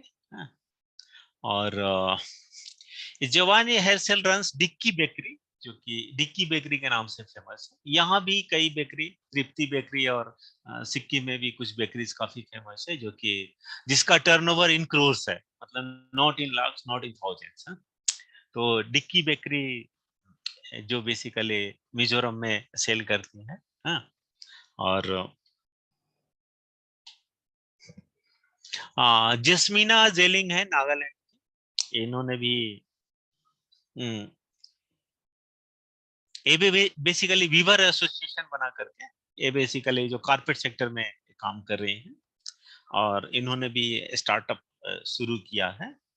और ये बेसिकली जो एक हाई एंड कोनियक करके स्पेशलिटी आउटलेट उन्होंने खोला है नागालैंड में, गुवाहाटी में, डिब्रूगढ़ में, डिफरेंट प्लेसेस पे इन्होंने अपना जो लोकल हैंडीक्राफ्ट्स है उनको प्रमोट करने के लिए इन्होंने अपना एक्सक्लूसिव स्टोर्स खोला और ये भी एक सक्सेसफुल एंटरप्रेन्योर हैं।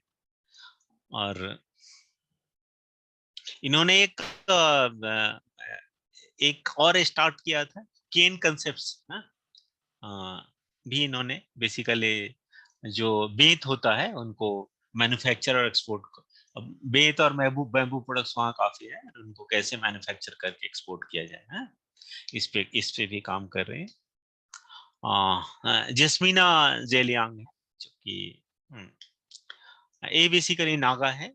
ये भी नागा जो टेक्सटाइल होते हैं उसको कैसे वर्ल्ड के नक्शे पे लाया जाए इसके लिए उन्होंने स्टार्टअप शुरू किया। इन्होंने जो 30 क्लस्टर ऑफ वीवर्स जो ये मतलब 30 क्लस्टर ऑफ वीवर, एक क्लस्टर में 25, 30, 40, 50 तक वीवर्स हैं इनके, तो थाउजेंड्स ऑफ वीवर्स को इन्होंने इंटीग्रेट किया है। और जो टेक्सटाइल है इनको इनके जो टेक्सटाइल्स है वो फेबिना फैब इंडिया के थ्रू बिकती है। और ये बेसिकली ये फैब इंडिया की भी ऑफिशियल मार्केटिंग एजेंट है। और इन्होंने भी बेसिकली इन्होंने इसके अर्निंग से हेरिटेज होटल्स भी खोला है, जो कि बेसिकली हेरिटेज होटल बेसिकली जो लोकल कल्चर को दिखाता है। अर्चिता राय है त्रिपुरा से, जो कि हैचरी कम पोल्ट्री फार्म है उनका, वो भी स्टार्टअप 95 में उन्होंने स्टार्ट किया। तो अभी लगभग उनके पास 25 मंथली जो कैपेसिटी है उनका 25 चिक्स का मंथली कैपेसिटी है।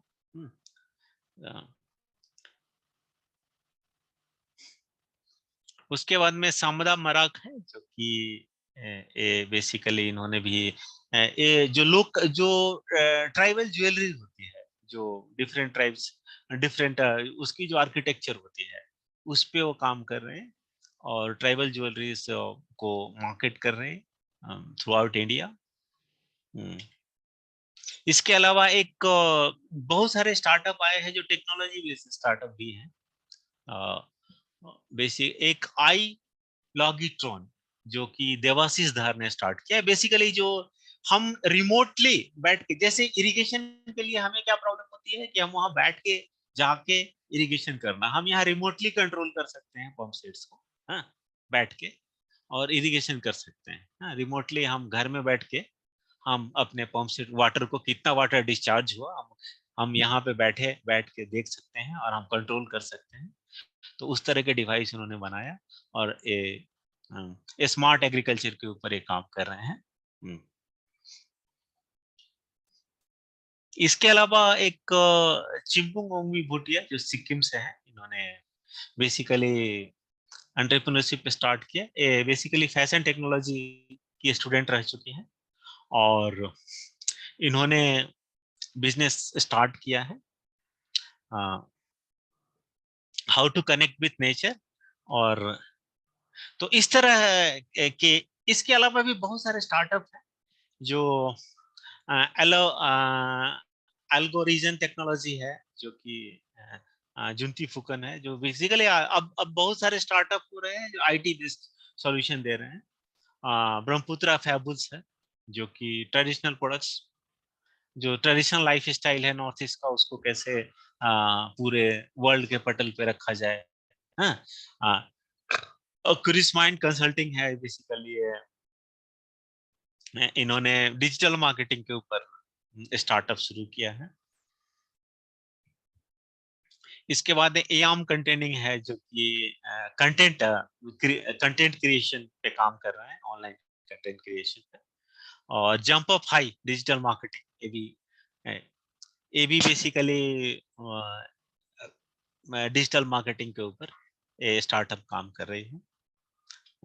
इसके अलावा ओलेटस है जो कि customise hardware products for both industries and individual customer दे रहे हैं। और ये 3D प्रिंटर्स उन्होंने स्टार्ट किया है। उसके अलावा थांगुंग प्रिविलेज सर्विसेज है जो basically financial assistance for medical emergency, किसी को भी मेडिकल इमरजेंसी 0% EMI पे हो डोर स्टेप मेडिसिन डिलीवरी कर रहे हैं। वीज राइड एक जैसे ओला या उबर है, यहाँ सिक्किम में हमारा ओला उबर नहीं चलता, यहाँ लोकल एंटरप्रेन्योर है जिन्होंने स्टार्ट किया वीज राइड। आप कहीं भी एक टैक्सी सर्विस है, आपको यहाँ से कहीं भी जाना है, आप ये शेयरिंग टैक्सी भी प्रोवाइड करती है, इंडिविजुअल टैक्सी भी प्रोवाइड करती है। आपको कभी भी जाना है तो आप शेयरिंग में भी सपोज आप गैंगटॉक से सपोज आप सिलीगुड़ी जाना चाहते हैं तो शेयरिंग में आप सपोज तो आप शेयरिंग सर्विसेज भी प्रोवाइड करती है। और ऑनलाइन सर्विसेज है, आप कहीं भी बैठे बैठे आप सीट बुक कर सकते हैं, लोकेशन बुक कर सकते हैं, आप किस लोकेशन से पिकअप करना है वो बुक कर सकते हैं, जैसे ओला उबर है उस तरह के इन्होंने एप्स डेवलप किया। और इनके पास दर्जनों टैक्सीज है जो कि टैक्सी सर्विस प्रोवाइड करते हैं, ट्रैवल सर्विस।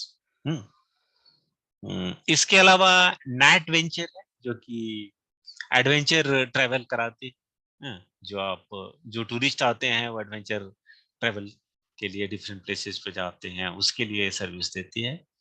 और इनका जो हार्डकोर जो है safety is the major concern, इन्होंने सेफ्टी के ऊपर काम किया है। इसके अलावा स्कोप ऑफ साइकिलिंग का भी बिजनेस हो सकता है, जो प्रीमियम बाइक सर्विस ये दे रहे हैं। एक गुवाहाटी वेस्ट ये है बेसिकली विकास डोले इन्होंने स्टार्ट किया है, जो कि प्रीमियम बाइसिकल और ट्रेडिशनल बाइक शॉप्स ये प्रोवाइड करा रहे हैं। मणिपुर में टिकेंद्रा सिंह है जो कि बेसिकली इन्होंने नेकाटेल सॉल्यूशन नाम की कंपनी स्टार्टअप एस्टैब्लिश की, जो बायोमेडिकल रिमेडिएशन इनोवेशन के ऊपर काम कर रहे हैं। और ये कंपनी कोविड के टाइम में काफी हेल्पफुल रहे, क्योंकि कई जो मेडिकल कॉलेजेस में या मेडिकल हॉस्पिटल्स में इन्होंने बायोमेडिकल सॉल्यूशंस पे काम किया, और इन्होंने जो ऑक्सीजन सिलेंडर्स है बाकी चीज प्रोवाइड कराए, और मेडिकल इक्विपमेंट्स बनाती है, उसके रिपेयरिंग मेंटेनेंस पे काम करती है। एक और स्टार्टअप है माई 3D सेल्फी, एक Guwahati based 3D selfie store है जो कि फर्स्ट टाइम जो नॉर्थ ईस्ट में है 3D सेल्फी स्टोर।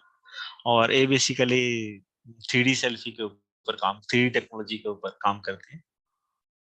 वोएज ये भी एक स्टार्टअप है जो जीरो वेस्ट पे काम करते हैं, जो इन्वायरमेंटल कंजर्वेशन के ऊपर काम कर रही है गैंगटॉक में, और जिनका जो मेजर एम है अचीविंग जीरो वेस्ट हिमालयस। आप कभी जब सिक्किम आएंगे तो यहाँ पे आप देखेंगे कि it is a cleanest state. आप कहीं भी किसी भी जगह आप कूड़ा नहीं देखेंगे, पूरे इंटायर स्टेट में आप कहीं भी घूमेंगे plastic bottles are not allowed है।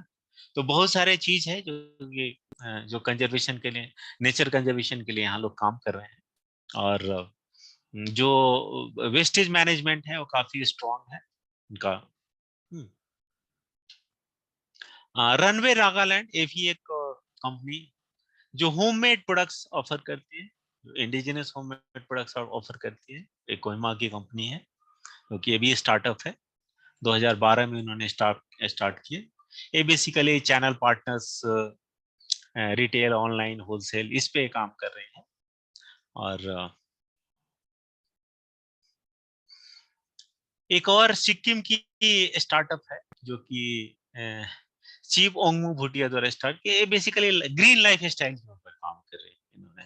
ग्रीन लाइफ जो बैम्बू है हमारा प्रोडक्ट, बेसिकली बैम्बू से different products, furnitures, incense sticks है ना, ट्रीटेड बैम्बू कॉलम्स, जो कि घर बनाने के लिए बहुत सारे products, life style products. Okay, और जो वेस्ट है उसको भी कैसे रिसाइकिल करें उस पर वो काम कर रहे हैं, कैश कलेक्टिव।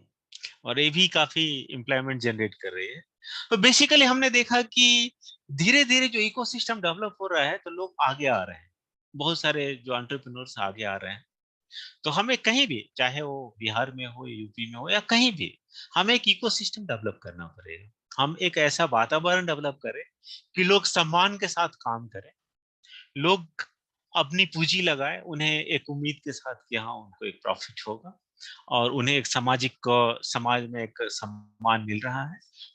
और जो हमारा इंटायर इंस्टीट्यूशनल सपोर्ट है, चाहे वो टेक्नोलॉजी के फॉर्म में, चाहे ट्रेनिंग के फॉर्म में, चाहे क्रेडिट के फॉर्म में, और चाहे सोशल सपोर्ट्स है, तो इस तरह यदि हम सपोर्ट करें तो आ, हर जगह एक एंटरप्रेन्योर हब हो सकता है। हमें हर चीज विदेशों से इंपोर्ट करने की जरूरत नहीं पड़ेगी और हमारे लोग कैपेबल हैं प्रोडक्ट बना के मार्केट करने के लिए और कंज्यूमर को सेटिस्फाई करने के लिए। बस इतना। मुझे अभी जस्ट मैं संक्षेप में, आप लोगों ने काफी पेशेंसली सुना मुझे, और मैं आग्रह करूंगा कि यदि आपके मन में कोई उत्सुकता हो, कोई किसी तरह के क्वेश्चन हो, तो मैं रिक्वेस्ट करूंगा। चूंकि मेन जो चीज है संवाद, ये सारे जो प्रोग्राम्स किए जाते हैं उसका जो मुख्य उद्देश्य होता है संवाद स्थापित होना चाहिए। जैसे कुछ दिनों पहले हम एक दूसरे को नहीं जानते थे, तो धीरे धीरे इससे क्या होगा, संवाद, विचारों का आदान प्रदान, और हम आपसे सीखेंगे और हमें आप लोगों से बहुत कुछ सीखने का मौका मिलेगा फ्यूचर में। हम होप करते हैं। धन्यवाद। बहुत बहुत धन्यवाद सर आपके इस महत्वपूर्ण विषय पर व्याख्यान के लिए, क्योंकि आत्मनिर्भरता, उद्यमिता और विकास की संकल्पना के समीकरण को साधारण नागरिक नहीं समझता है, जैसे बजट को देश का 5% आदमी भी नहीं समझता है। तो इसी तरह की प्रक्रिया आपने बहुत स्टार्टअप से लेकर के, और किस तरह भारत की आत्मनिर्भरता आ सकती है, उसमें उद्यमिता की क्या भूमिका है, और विशेष रूप से पूर्वोत्तर भारत में किस प्रकार उद्यमिता को के विविध आयाम हैं और वो कैसे अभी स्टार्टअप 50 लाख और इससे अधिक में चला गया है। तो आज इस स्टार्टअप से स्वतः रोजगार का सृजन लोग कर रहे हैं, दूसरे को रोजगार दे रहे हैं। यही तो, जब यही स्थिति आएगी तो भारत आत्मनिर्भर बनेगा। सर आपके इस महत्वपूर्ण व्याख्यान के लिए हम बहुत आपके प्रति आभारी हैं। अब हमारी एक सर स्क्रीन को अगर आप हटा दें तो हम लोग एक दूसरे को देख सकते हैं सर। ओहो चलिए, हाँ, जी जी, हाँ जी सर। तो अब इस का बहुत हृदय से आभार। और हमारे लोक पहल की एक मान्य परंपरा है कि हम अतिथि का औपचारिक धन्यवाद ज्ञापन करते हैं और व्याख्यान के विश्लेषण पर अपनी समीक्षा प्रस्तुत करते हैं। और इसके लिए प्रयाग विश्वविद्यालय के, इलाहाबाद विश्वविद्यालय प्रयागराज के अर्थशास्त्र विभाग से मैं डॉक्टर वेद प्रकाश मिश्र जी को आयोजित करता हूं, जो युवा अर्थशास्त्री हैं। सर के धन्यवाद ज्ञापन के लिए डॉक्टर वेद जी। धन्यवाद सर। मैं डॉक्टर वेद प्रकाश मिश्रा, सहायक प्रोफेसर अर्थशास्त्र विभाग, ईश्वर शरण PG college. Professor Manish Choubey sir के व्याख्यान के बाद कुछ भी चीजें जैसे ही शेष नहीं रह गई हैं कि जो आत्मनिर्भर भारत के बारे में या पूर्वोत्तर के विकास के बारे में बच चुकी हूँ। सर ने बहुत ही सरल शब्दों में, सहज शब्दों में व्याख्यान पर बहुत ही व्यापक प्रकाश डाला। सर द्वारा जो आत्मनिर्भर भारत की बात की गई, किस प्रकार से औपनिवेशिक काल से लेके आधुनिक काल तक, कॉलोनियल पीरियड से लेके मॉडर्न पीरियड तक किस प्रकार से भारत में आत्मनिर्भरता पर चर्चा की गई। क्योंकि सर ने बताया कि 1947 में जब भारत स्वतंत्र हुआ तो भारत खाद्य सामग्री के लिए भी आत्मनिर्भर नहीं था, जबकि आज भारत आत्मनिर्भरता न कि प्राप्त किया है बल्कि खाद्य क्षेत्र में निर्यातक देश भी बना है। लेकिन सबसे बड़ी समस्या है कि भारत सिर्फ खाद्य जरूरतों के आधार पर ही आगे नहीं बढ़ सकता है। इस पर प्रकाश डालते हुए सर ने बताया कि हमको उद्यमिता पर ध्यान देना चाहिए और यह भी बताया कि उद्यमी कौन है। जैसे सर ने यह बताया कि जो जोखिम वहन करता है, जो जोखिम की योग्यता को धारित करता है, रिस्क टेकर होगा ना कि रिस्क एवर्टर। जो रिस्क टेकर होगा वही उद्यमी होगा और वही उद्यमी किसी भी अर्थव्यवस्था को आत्मनिर्भर बनाने में, किसी भी देश को विकसित बनाने में बहुत ही सहयोग प्रदान करेगा। सर ने यह भी बताया अपने व्याख्यान में कि उद्यमिता क्यों जरूरी है, क्योंकि हम इसको इतिहास से सीख सकते हैं। ब्रिटेन जैसा एक छोटा सा देश जो कि सिर्फ अपने औद्योगिक विकास के बल पर संपूर्ण विश्व पर उसने अपना आधिपत्य स्थापित किया। यह भी कहा जाता है कि वह अपने उसके शासनकाल में कहीं पर भी सूर्य का अस्त नहीं होता था। तो ऐसे महत्वपूर्ण उदाहरणों के माध्यम से सर ने यह बताया कि उद्यमिता क्यों जरूरी है। सर ने न केवल उद्यमिता के बारे में कहा बल्कि यह भी बताया क्रिएटिविटी, रचनात्मकता क्यों जरूरी है, क्योंकि किसी भी कार्य को नकल के रूप में अगर हम स्वीकार करेंगे तो हम उसको लंबा नहीं ले जा सकते, बल्कि अगर हमको वास्तव में अपने देश को, अपने स्वयं को विकसित या विकासशील बनाना है, अपने परिवार को विकसित करना है, तो नकल ना करने के स्थान पर हमको उसमें कुछ वास्तविक परिवर्तन को करना चाहिए। सर यहाँ मैं एक उदाहरण के माध्यम से लोगों को बताना चाहूंगा कि जैसे आजकल चाय के बेचने वालों की संख्या में तेजी से वृद्धि हो रही है। तो क्या कारण है कि एक चाय की दुकान जो टपरी वाला लगाता था उससे ना बढ़कर एक भी उद्योग का रूप ले लिया हो। जैसे MBA चाय वालों के बारे में हम सुनते हैं, चाय सुट्टा बार के बारे में हम लोग सुनते हैं। इन लोगों का जो टर्नओवर है सर 400 करोड़ का हो चुका है। चाय सुट्टा बार का तो 400 देशों में उसका जहाँ 400 उसके वो हैं फ्रेंचाइजीज हैं विभिन्न देशों में। चायोस भी काफी। जी सर, जी सर। सर आपको ये बताना चाहेंगे सर, हमारे प्रयागराज में एक बहुत ही मतलब आकर्षित नाम रखा गया है, चाय संसद। अच्छा। तो इस प्रकार के नव प्रवर्तन के द्वारा ही आप कभी गैंगटॉक आइए, आपको मतलब काफी बेहतरीन हमारी जो टेमी टी है वर्ल्ड की टॉप क्लास टी है, जो कि one of the costliest T है। हमारी जो टी है यहाँ की फुल्ली ऑर्गेनिक टी है और आपको वर्ल्ड की टॉप मोस्ट और कॉस्टलीस्ट टी है हम सिक्किम में प्रोड्यूस करते हैं। और दार्जिलिंग टी तो आप जानते हैं, दार्जिलिंग टी भी जी सर। जी सर, बिल्कुल सर। बहुत बहुत धन्यवाद सर, जरूर आना होगा सर।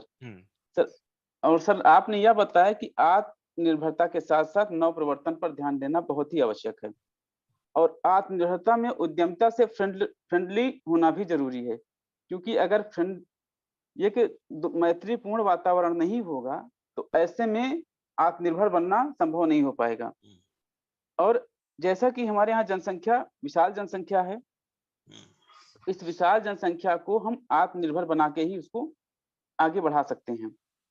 हमको उनको सिर्फ मानव रिसोर्सेस के बारे में नहीं, आपने कहा उनको कैपेबल ह्यूमन रिसोर्सेस में डेवलप किया जाए, क्योंकि हमारे यहाँ यूथ जनसंख्या का बड़ा भाग है।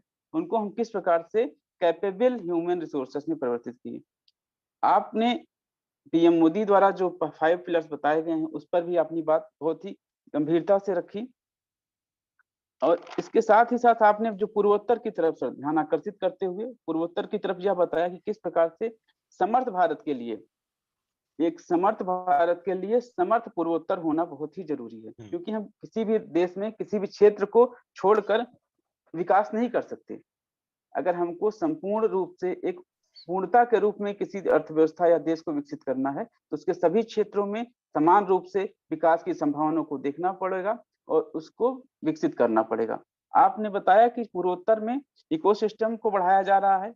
पर्यटन हब सर हम सभी जानते हैं कि जो हमारे यहाँ भारत में 7 सिस्टर्स जिनको कहा जाता है, पर्यटन उद्योग के दृष्टिकोण से बहुत ही महत्वपूर्ण है। और यहाँ पे पर्यटन उद्योग न केवल वैदेशिक लोगों को फायदा पहुंचाएगा बल्कि स्वदेशी लोगों को रोजगार मुहैया कराएगा, उनकी आय को बढ़ाएगा, वहाँ के उद्योगों को भी बढ़ाएगा, क्योंकि जैसे पर्यटन उद्योग बढ़ेगा तो वहाँ लोग आएंगे, उनको तो जो वहाँ पे लोग हैं उनको रोजगार मिलेगा, उनकी इनकम बढ़ेगी। साथ ही साथ जो वहाँ के वस्तु उत्पादित हो रही हैं उन वस्तुओं को बाजार मिलेगा। तो पर्यटन उद्योग न केवल पर्यटन में बढ़ावा देगा बल्कि लोकल उद्योगों को भी बढ़ावा देगा। और जो आत्मनिर्भरता की बहुत ही महत्वपूर्ण शर्त है कि हम लोकल इकोनॉमी के द्वारा किस प्रकार आत्मनिर्भरता को बढ़ावा दे सकते हैं। इस क्षेत्र में हमको लगता है कि जो हमारा ये पूर्वोत्तर क्षेत्र है वो काफी सहायक सिद्ध होगा। स्वास्थ्य सेवा के क्षेत्र में आपने बताया, आपने यह भी बताया कि मनोरंजन उद्योग को बढ़ावा दिया जा रहा है। पर्यटन क्षेत्र हमारा मनोरंजन, क्योंकि वहाँ की अभी काफी प्रदेशों में लोक संस्कृति काफी चर्चित है, काफी प्रसिद्ध है। लोग वहाँ की लोक कलाओं को देखने के लिए वहाँ जाते रहते हैं। साथ ही आपने यह बताया कि किस प्रकार से एग्रो इंडस्ट्रीज को बढ़ावा दिया जा रहा है, फूड फार्म्स को बढ़ावा दिया जा रहा है, उनकी क्वांटिटी एवं क्वालिटी पे बात की आपने कि किसी भी प्रोडक्ट की क्वालिटी और क्वांटिटी उस प्रोडक्ट के लिए बहुत ही जरूरी होती है, क्योंकि क्वालिटी और क्वांटिटी दोनों ही किसी वस्तु के लिए बाजार में वृद्धि करती हैं। और इसके लिए जैसा कि आपने बनाया, एक सप्लाई चेन की भी जरूरत होती है, क्योंकि जो हमारे फूड प्रोडक्ट होते हैं वो पेरिशेबल होते हैं, बहुत ही जल्दी खराब हो जाते हैं। ऐसे में उनको बाजार को उपलब्ध कराना जिम्मेदारी होनी चाहिए। इसमें आपने बताया कि विभिन्न मंत्रालय इसमें अपना सहयोग प्रदान कर रहे हैं, विभिन्न संगठन इसमें काम कर रहे हैं, कई संस्थाएं इसमें कार्य कर रही हैं, जैसे मेगा फूड पार्क बनाया जा रहा है, डेयरी उद्योग को बढ़ावा दिया जा रहा है, ऑर्गेनिक फार्मिंग की आपने बात की कि ऑर्गेनिक उत्पादों को बढ़ाया जा रहा है और ऑर्गेनिक उत्पादन के हब के रूप में पूर्वोत्तर को देखा जा सकता है। इसके साथ ही साथ आपने विभिन्न आंकड़े प्रस्तुत किए और विभिन्न उद्योगपतियों के बारे में बताया, जैसे जजीरा कंपनी, रीटा ट्विक कंपनी जो कि कीवी वाइन बनाती है, मेरा फूड्स के बारे में आपने बताया, सामदा मराक जो जनजातीय आभूषण पर काम कर रही है। जनजातीय आभूषण सर हम बताना चाहेंगे कि हमारे इलाहाबाद में एनसीसी जेडसीसी है, वहाँ हर साल 2 बार इस तरह के आभूषणों की प्रदर्शनी लगती है और लोग बहुत ही सर मतलब प्रसन्नता से उन आभूषणों को खरीदते हैं और उनका उपयोग भी करते हैं। तो इस प्रकार से अगर उद्योगों को बढ़ावा दिया जाएगा, उनको बाजार उपलब्ध कराया जाएगा, तो निश्चिंत ही सर ये उद्यमिता और आत्मनिर्भरता को बढ़ावा मिलेगा। सर आपकी बात को ही आगे बढ़ाते हुए मैं इतना कहना चाहूंगा कि वर्तमान जो विश्व है एक वैश्विक गांव है और वैश्विक गांव में अर्थशास्त्र रहेगा ही रहेगा, साथ ही साथ अर्थशास्त्र के राजनीति शास्त्र भी रहेगा। और जिस प्रकार से पिछले 4 सालों में वैश्विक गतिविधियां हुई हैं, कोविड का संकट, अफगानिस्तान का संकट सर, और साथ ही साथ जो रूस यूक्रेन का संकट, ऐसे संकटों से निपटने के लिए सबसे बड़ा जो हमारा हथियार होगा वो हमारी आत्मनिर्भरता होगी, सेल्फ रिलायंस होगी। और हम सभी जानते हैं कि भारत सदियों से ही सर, भारत के लिए कोई नई संकल्पना नहीं है, सदियों से भारत आत्मनिर्भरता पर काम करता रहा है। लेकिन कोविड की परिस्थिति को देखते हुए 12 मई 2020 को माननीय प्रधानमंत्री श्री मोदी जी द्वारा आत्मनिर्भरता अभियान की शुरुआत की गई और इस आत्मनिर्भरता भारत अभियान में 5 पिलर बताए गए सर। बस उन्हीं 5 पिलरों को सर हम संक्षेप में रेखांकित करना चाहता हूं, उन पर बात करना चाहता हूं। पहला पिलर जो उन्होंने इकोनॉमी बताया, अर्थव्यवस्था, तो उन्होंने ये कहा कि अर्थव्यवस्था को एक निश्चित समृद्धि दर प्राप्त करनी चाहिए, क्योंकि समृद्धि दर अगर हमारी बढ़ती रहेगी तो हमारे यहाँ उद्यमिता को बढ़ावा मिलता रहेगा, लाभ की दर, रेट ऑफ प्रॉफिट बढ़ती रहेगी और इससे क्या होगा, जो एंटरप्रेन्योर होंगे, चाहे वो बड़े एंटरप्रेन्योर हों या छोटे एंटरप्रेन्योर हों सर, उनको निवेश के लिए प्रेरणा मिलती रहेगी। तो निवेश प्रेरणा के लिए समृद्धि दर का होना आवश्यक है। दूसरा पिलर जो उन्होंने बताया, अवसंरचना, इंफ्रास्ट्रक्चर। तो किसी भी देश में अवसंरचना का महत्वपूर्ण योगदान होता है, ऐसी अवसंरचना जो भारत को आधुनिक पहचान दिला सके। और सर हम सभी सर अर्थशास्त्र के विद्यार्थी हैं तो जान सकते हैं कि जो अवसंरचना है वह न केवल स्किलफुल बल्कि अकुशल श्रमिकों को भी रोजगार दिलाता है। तो किसी भी देश में अवसंरचना 2 प्रकार से, एक तो सुविधा प्रदान करने में, जैसे सड़क बढ़ेगी तो यातायात बढ़ेंगे, बैंकिंग सुविधाओं का विकास होगा, ये सभी इंफ्रास्ट्रक्चर में आते हैं। साथ ही साथ लोगों को, जो हमारे अकुशल श्रमिक हैं, उनको भी मजदूर के रूप में रोजगार मिलेगा, उनकी इनकम बढ़ेगी और उनकी इनकम बढ़ेगी तो वो मांग क्रिएट करेंगे और मांग क्रिएट करेंगे सर तो बाजार बढ़ेगी। तो इसलिए अवसंरचना 2 प्रकार से हमारे लिए उपयोगी होती है, बाजार को उपलब्ध कराने में और सुविधाओं को उपलब्ध कराने में। प्रौद्योगिकी सर, 21वीं सदी जो है वो प्रौद्योगिकी संचालित व्यवस्था पर आधारित है और हमें ऐसी प्रणालियों का विकास करना पड़ेगा जो कि प्रौद्योगिकी संचालित है। जैसे आज हम डिजिटल पेमेंट करते हैं सर, इसमें भी तकनीक का यूज है, तो हमको लोगों को टेक्नोलॉजी के बारे में प्रशिक्षित भी करना पड़ेगा। बिना टेक्नोलॉजी के प्रशिक्षण किए हुए हम आत्मनिर्भरता के उद्देश्य को प्राप्त नहीं कर पाएंगे। इसीलिए एक पिलर के रूप में इसको रखा गया है कि हम प्रौद्योगिकी को इस स्तर पर विकसित करें कि ज्यादा से ज्यादा लोग इससे लाभान्वित हो सकें और तकनीकी का उपयोग कर सकें। चौथा पॉइंट सर है गतिशील जनसंख्या, वाइब्रेंट डेमोग्राफी, जो आत्मनिर्भर भारत के लिए ऊर्जा का स्रोत है सर। जैसा आपने भी बताया कि इन्हों ह्यूमन रिसोर्स नहीं, कैपेबल ह्यूमन रिसोर्स में बात करनी चाहिए और इस पर हम बिना काम किए सर आगे नहीं बढ़ सकते। तो आत्मनिर्भरता के लिए यह भी जरूरी है कि जो हमारे पास मानव संसाधन है, यूथ पॉपुलेशन है, उसको किस प्रकार से हम रोजगार मुहैया कराएं, किस प्रकार से उसको स्किल डेवलपमेंट के बारे में प्रशिक्षित कर सकें। प्रधानमंत्री मोदी जी द्वारा भी ऐसे ही युवाओं के लिए मुद्रा योजना, स्किल डेवलपमेंट प्रोग्राम, कई प्रोग्राम चलाए जा रहे हैं। तो हम लोगों का भी सर एक दायित्व है कि ऐसे लोगों को लोकपहल जैसे महती मंच के माध्यम से ऐसे लोगों को जागरूक किया जा सके ताकि वह विकास के मुख्य धारा में जुड़ सके। सर लास्ट है मांग को बढ़ावा। अर्थव्यवस्था में मांग नहीं रहेगी तो सर उत्पादन, आत्मनिर्भरता सब प्रासंगिक नहीं रह जाएंगी। इसलिए आवश्यक है कि मांग को बढ़ावा दिया जाए। इसी उद्देश्य से सर जैसा कि मोदी जी ने 12 मई 2020 जब आह्वान किया, उसके साथ ही साथ जैसा आपने बताया कि 20 लाख करोड़ रुपए का अर्थव्यवस्था में क्या किया, आउटफ्लो किया कि ताकि अर्थव्यवस्था में मांग का सृजन हो सके। और इसको उन्होंने 3 समयावधियों में दिया ताकि मांग सृजन होगी तभी अर्थव्यवस्था में अनुकूल वातावरण तैयार होगा, एंटरप्रेन्योरशिप डेवलप होगी, उद्यमिता का विकास होगा, आत्मनिर्भरता को बढ़ावा मिलेगा। जैसा कि हम सभी जानते हैं कि महान अर्थशास्त्री कीन्स ने भी कहा था कि अर्थव्यवस्था में अगर मांग को बढ़ाना है तो हमें पब्लिक एक्सपेंडिचर बढ़ाना पड़ेगा। पब्लिक एक्सपेंडिचर बढ़ाने का माध्यम कुछ भी हो सकता है। तो इस प्रकार से 5 स्तंभों के माध्यम से हम आत्मनिर्भरता को प्राप्त कर सकते हैं और बिना आत्मनिर्भरता के हम किसी भी देश को विकसित देश के रूप में नहीं पहुंचा सकते। और इसमें सबसे बड़ा जो योगदान होगा सर उद्यमिता का होगा, स्किल डेवलपमेंट का होगा, कैपिटल का होगा, पूंजी का होगा, तकनीकी का होगा, क्योंकि वर्तमान युग तकनीकी का है सर। तो इन्हीं सब बातों के साथ और आप के द्वारा दिया गया व्याख्यान इतना सारगर्भित था, इतना उपयोगी था सर, उसके लिए आपको बहुत बहुत धन्यवाद। आपका हृदय से आभार सर। धन्यवाद। और आशा करता हूं कि आप फिर से हम सभी को आपको सुनने का अवसर मिलेगा। धन्यवाद सर। धन्यवाद, धन्यवाद सबको, सब लोगों को धन्यवाद। आप लोगों ने बहुत पेशेंसली बहुत सुना। धन्यवाद और डॉक्टर वेद जी, आपने बहुत सुंदर ढंग से सर को सुना। सभी लोग सुन रहे हैं और हम लोग लगातार इसको कई मंचों से प्रसारित कर रहे हैं और मैं लगातार देख रहा हूँ, केयर टेकिंग कर रहा हूँ कि कितने लोग इसको सुन रहे हैं। बहुत लोग, अब विद्यार्थी, अर्थशास्त्री, राष्ट्रीय स्वयंसेवक संघ के सदस्य लगातार इसका श्रवण कर रहे हैं।